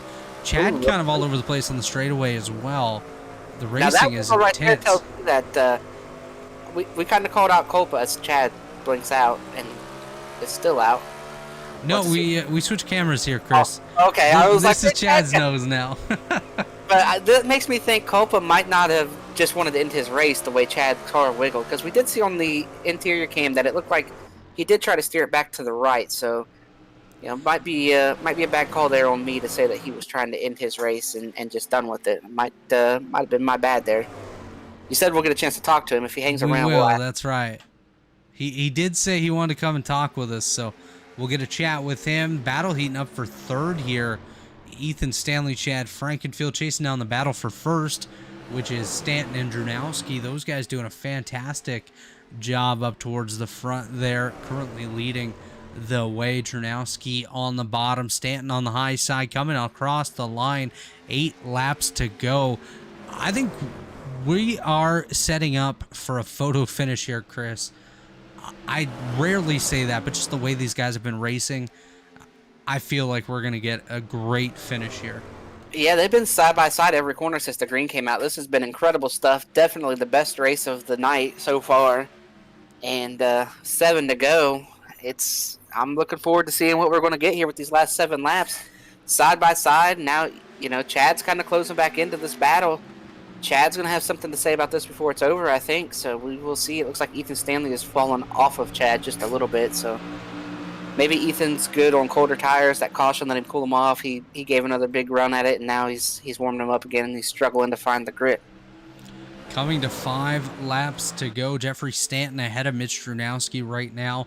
Chad Frankenfield kind of lurking a little bit, getting closer and closer. If these guys continue to battle, Chad will be ready to pounce. 0.2 of a second is the difference between Chad Frankenfield and your current race leader, which let's just say is both Jeffrey Stanton and Mitch Drunowski, as they are side by side, continue to be side by side. Coming to 4 to go on the high side. That is Jeffrey Stanton on the inside, Mitch Drunowski. There's Chad Frankenfield, Ethan Stanley in the picture. We're just going to give a shout out again to Mark Murphy running 5th, Nick DeGroot there in 6th, Colin Culpa, Brant Johnson, and Chris Walker, the other cars in the race here tonight, all with issues. Here's Chad Frankenfield coming to look at the bottom here. We're going to go up to our drone camera once again. I think this is the best shot that we'll have here of the closing portions of this race. 3 to go. Here comes Chad. Chad's looking for a way to get up here and try to put himself in a spot to win this race. We've got Drunowski trying to find a way to make sure he can get the run off of this last corner. Because I think if they stay status quo with that 94 up there, that 94 is going to win the drag race to the line. And I have to guess that Drunowski is knowing that, so he's trying to figure out the best way to go about this, as we got just a lap and a half to go. Coming to the white flag, Chris, Mitch Drunowski currently leading ahead of Jeffrey Stanton. Stanton on the bottom. Swap lanes at the white. Here we go. He's gonna clear up again. He's gonna get up here in front of him, and he's gonna be on the top. I think Chad's setting up for a deep slider here into turn number 3. Let's see what happens. Back up to the blimp camera. Mitch Drunowski on the bottom. Jeffrey Stanton up high. Oh, they're going to make contact. Chad Frankenfield turns Jeffrey Stanton across the line. Mitch Drunowski going to take the victory in race number 4 of the Epperson Painting Incorporated Carb Day here at Lucas Oil Raceway Park. Your top 3, Mitch Drunowski, Chad Frankenfield, and Ethan Stanley. Coming home in 4th, Jeffrey Stanton, Mark Murphy 5th, Nick DeGroot 6th, Colin Culpa 7th, Brant Johnson 8th, and Chris Walker in 9th as Mitch Drunowski comes down pit road, and he is the victor here in race number 4. Yeah, what an incredible race. I hate seeing Stanton getting wrecked like that, in that last lap, that last corner. I think he had to check up. He was going to turn left, and he had to check up, and when he checked up and then tried to turn left, Chad was there. Might have been a little net code as well. Might have been all 3 of them kind of coming together and the sim registering some contact, and maybe there wasn't. But either way, he got wrecked, and that sucks for him there. I hate to see that, because that guy ran side by side for the lead all race. But definitely well earned and well fought there for Janowski. That was a great battle between him and Stanton all the way through. Absolutely. Those guys did a phenomenal job. Mitch Drunowski and Jeffrey Stanton both side by side all race long. We do have Colin Culpa hanging out in the waiting room. Chris, let's go ahead and bring him up now, and we can have a little chat. Hey, Colin, your night ended short there. Take us through what the races were like for you, and maybe what you were looking for or lacking here in the sprint car race. Yeah, I'll start with what just happened. Yeah, coming off of 4, I was struggling. My first race in this car. I felt like I was adapting to it, and after the rough 3rd race of the day, my 2nd race, I figured try to get some laps in, and you can tell that I think I kind of get in the gas and it just points left, which is something, I was kind of battling the whole race, kind of getting a little aggressive on the throttle, and that time it turned left. I tried to put throttle back into it to get it back to the right, and it was too late, so bounced off the wall. 16 minutes of repairs. It was the end of my race, but I had a lot of fun today. Sprint car, it's a beast to drive, but it's very rewarding, even just like from lap to lap, getting it right. 2nd race had some more struggles. Thought I had a good qualifying time there in the Apollo Motorsports Indy Pro 2000 car, but just tire wear, aero wash, all added up, and a couple hits to the wall. I was out of that thing. Freedom 100 was a blast too. Running in that front pack that last stretch, trying to figure out when to make the run, testing it a couple times. I think I have to go back and watch some of those things on the broadcast. But yeah, it was a blast today. I had a lot of fun. Yeah, and I just want to go ahead and let you know, just so you know, when you go back and watch, I initially, when you wrecked here in the sprint car race, I thought that maybe you just decided to end your race. You were just done with it. But after the onboard came and I saw the wheel go back to the right, and then, of course, we saw some other guys kind of pointing the same way off the corner with the onboard shot. I walked that back and realized what happened there. So just don't get mad at me later when I think he just wanted to end it. He was just done right there. No worries. Yeah, I get how you'd see that, and hindsight, that was going to be it either way. So what's the difference? But no, it was a lot of fun out there tonight. Had a blast. Well, all right. Before we let you get out of here, are there any sponsors you want to thank, shout outs you want to give, and what's your outlook? Are you in the race Thursday or no? Yeah, I'll be rolling off 19th inside of row 7, I believe. But yeah, shout out to Apollo Motorsports, the guys, Jeremy, Tim, Jake, Justin Wadsworth is longtime ERL participant. Most of us in Apollo Motorsports, this is our first real season, this open wheel league in the Elite Racing League, and it's been a blast. I think we'll be around for a while. But yeah, Apollo Motorsports, we're hoping to make a bigger name for ourselves, right? Get up there, get some wins even. But yeah, happy to be here. Well, all right, Colin, good luck there on Thursday, and good luck the rest of the season. Right, thank you. Well, Chris, that was Colin Culpa, one of our participants here tonight, and one of our drivers for Thursday night's Robilis Photography 500 right here on the Elite Racing Network. Standing by in the waiting room is our race winner, Mitch Drunowski, and can't wait to hear what he has to say to you about that battle he had with Jeffrey Stanton all race long. So let's go ahead and get that interview started now. Well, Drew, it was a great race for you. You had a great battle. You guys were side by side all through the race, like it was just a caution lap all the way through. So it was a great battle, great slide jobs, great everything. We hated that one of you had to get wrecked there at the end, but talk to us about the race and your night in general, and what ultimately led to you winning the race tonight. Yeah, that was a great race. That was one of the best races I've had in sprint. Shout out to Jeff and the guys behind us. We all kept it clean. I know he got spun there at the end. I don't really know what happened. I'll have to go back and take a look, but I was grinding all race trying to get by him. He's quick. The guys behind us were quick, and I think I was a little better on the bottom. So whenever I'd do the slide job, he would get down there and do it back, and we kind of just stayed like that the whole time. And I knew towards the end I was gonna have to try a slide job on him and hope that it stuck, and I did. And if I think if Chad wasn't there on the bottom, maybe Stanton would have got back under me and we would have been coming to the line real close. But it was a great race. Yeah, and speaking of Chad there, Mitch, I called you Drew there. Drunowski, Mitch Drunowski here. Speaking of Chad, did you think that Chad was going to get far enough up there on the backstretch to maybe take away your opportunity to do a slider down into 3 on that last lap?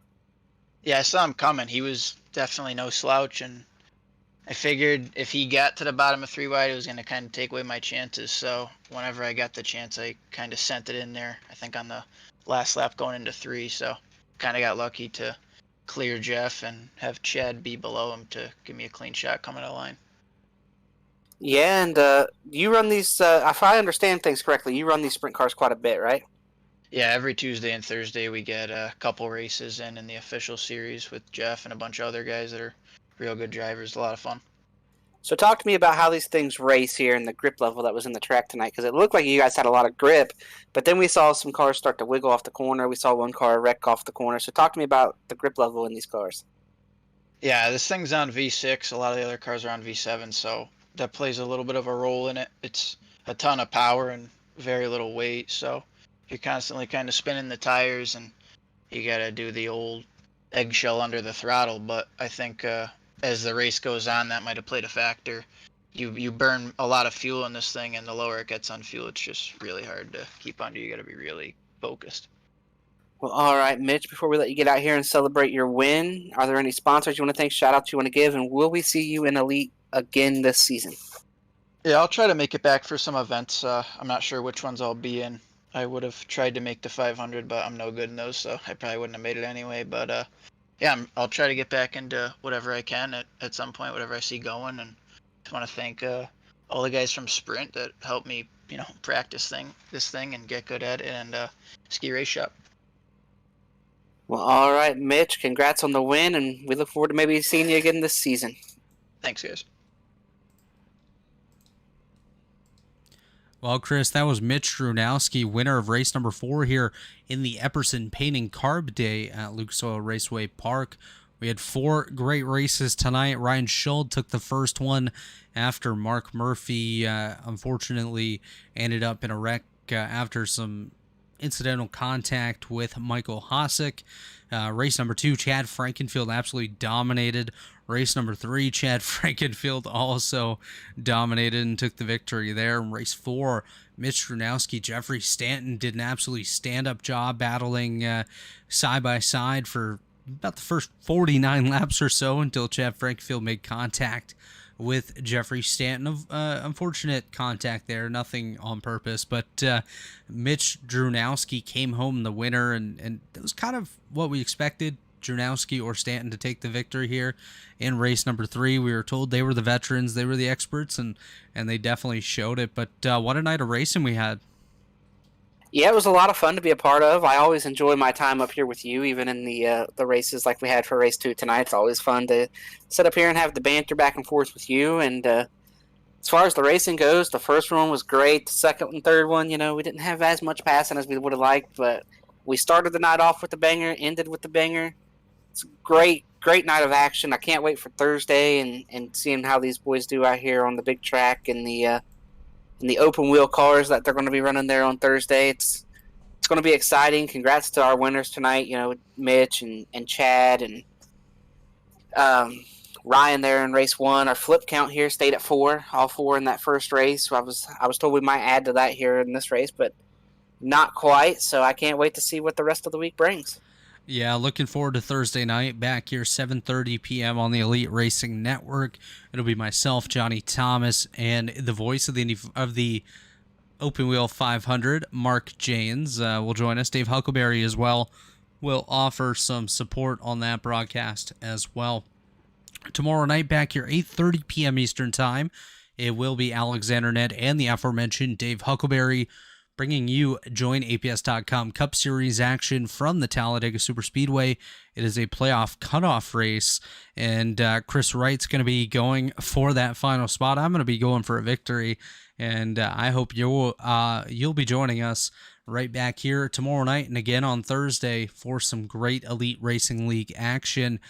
Before we head off tonight, we do have to thank once again Epperson Painting Incorporated out of Indianapolis, Indiana for their support of tonight's Carb Day, RobilusPhotography.com for their support of the league, and of course the 500 on Thursday as well. Blue Egg Marketing, TA Services, Worldwide Technology Raceway, all the drivers that participated tonight, of course Chad Frankenfield as well, and all the administrative team. Of course you, Chris, for helping out tonight, joining the broadcast, and everyone watching at home.